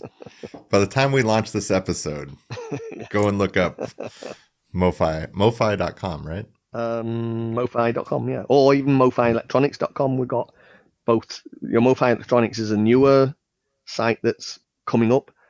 But yeah, at the very least, mofi.com. I did see that Fender turntable limited edition on there today. That's cool. Pretty cool looking. Yeah. Pretty darn cool looking. So one final question. When you were playing the records when you were a kid on your dad's player, what's like maybe one or two of the records that you remember just throwing on there all the time? I'll tell you something that you're not looking for this answer, but it is a real answer. The first album I ever bought was Journey to the Moon. It's the moon landing. It's the recordings of all the conversations between NASA and the moon. Now, I don't remember. It's lost in storage or a rack of records somewhere. But we were such geeks that we got the chance to buy this, and so that's what we bought. And I don't know where it is. Haven't known for 40 years where it is. But I was walking through New York about 10 years ago, and on one of the streets, there's this vendor with a couple of tables out on the street selling albums. Oh no, this is on cool. There. And I go through unopened copy in its sleeve, and it was Walter Cronkite doing the narration to go with all the recordings.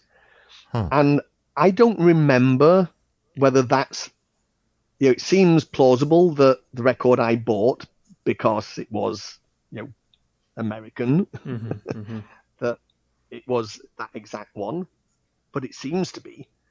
And so I said, how much do you want for it? And I think he said $20. I thought, I'm not even going to bargain on this. For me, for that nostalgia, Right. that's nothing. I handed over $20. And so I now have, and I've got it displayed in the listening room. That's amazing. that's I'm glad I perfect. asked that question. Did you open it and listen to it, or is it still 100. sealed? It's not sealed. I did take it out of It's its open. outer cover. But I don't care that it's sealed. It's, I didn't buy it for its future monetary value. I just cared that I own a copy of what I first bought as was I 11 years old? Something like that. Wow. That's cool. Yeah. Because I took time off school, for the moon landing. All the teachers knew that both of us were just out and out geeks. So we basically camped out in front of the TV and stayed up all night waiting, because the actual touchdown was timed sort of, so it was convenient for time-wise for America, not for Britain, of course. Right. And then, there was another, 6 hours between touchdown and when they would step out. So we were in front of the TV that whole time, making sure that we were awake for the touchdown. And of course, we didn't go into school the next day. So the following day, when we went in the school, the teacher was going, "Where were you two yesterday?" And we're going, "Watching the moon landing." And they, okay. Oh, that makes sense. Wow, that's very cool. Sense. Well, it was a pleasure having you on. I feel like with everyone that we have on this podcast, we all could do a marathon of a podcast because passionate people get together and they just absolutely have endless stories. I mean, I don't know if you know this, and this is kind of blowing my horn, but I've been asked, someone's doing a documentary about me for the big screen. I mentioned this to Matt. Oh, wow. Right? And the director's done a few interviews with me. And I'm thinking, just doing this is 3 hours, right? Yeah. How are you going to fit me when it's not just about my technical ideas? It's more about who I am as a person to get where I am. Right. How can it inspire other people to achieve their dreams? Because, this is absolutely, I'm living my dream. Right. And how do you, I really feel pity for the editor because they've got to take all these interviews and pull out the specific parts that I can't imagine how people do that for want. movies, like how to consolidate something into 3 hours into and part of the reason I agreed to do this was I said to her, this for me is a science experiment. I'm going to be fascinated what your vision of how you pull and put this thing together. I'm fascinated by the process, so of course I'm going to do it. Yeah. That's not something you say no to. No. Yeah, plus I'm sure it got you to think of a lot of stories that you just haven't even thought of in years. Yeah, and the fun thing is, in all these shows that I do, I still fill them with stories relevant to experiences I've had while demonstrating equipment, because it makes it feel human. You're not just wandering into a room, someone plays you a track, and then you walk out. I want that interaction. I want you to feel welcome and involved so that you've had a good experience. It makes me enjoy doing the show, and makes people coming in enjoy it. And, if the byproduct is it sells more speakers, that's clearly good to me. But it's not that crass motivation of, if I do this, I can sell more speakers. It's, if I do this, I can thoroughly enjoy, showing people what I thoroughly enjoy doing. Yeah. And if you keep selling speakers, you keep getting to do what you love. So that's awesome. Yeah. Very cool. Well, I'm sure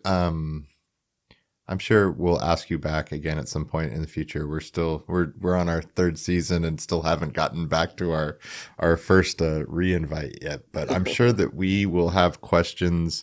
We get questions from listeners all the time, and Sometimes it's over our head, and sometimes we need some help. So I'm sure we'll put together a list of questions and have you back on. And, that actually makes sense. We've talked about all sorts of things, but we've not answered much technical stuff about issues that your guys face. So I'm more than happy that we do it as a Q&A. You gather a list of all these technical things. I could see where a bunch of people put some questions together and we have like a fast 15 with Andrew and then 15-minute episode, Q&A, bam. That should only take 2 hours. Yeah, you have to edit it down to 15 minutes. You don't get 15 minutes as an answer to a question. No, these are always great. Well, because again, people can understand who you are in the amount of time we're talking, right? 3.5 hours. I've never physically met you before today or talked to you before today, but I know who you are and I have a good grasp of exactly who you are in this amount of time. So that comes across to the listeners as well. And it's not some short segment where I don't understand you, your background, how you're raised and how your journey happened. So it's all really cool to listen to, and it's obvious to where the heights you've reached in your career. Thank you. Yeah. Very cool. Okay. Well, I think that's it, and you can cue the music, Matt. All right. Yeah. Thanks for the invite. Thanks, guys. And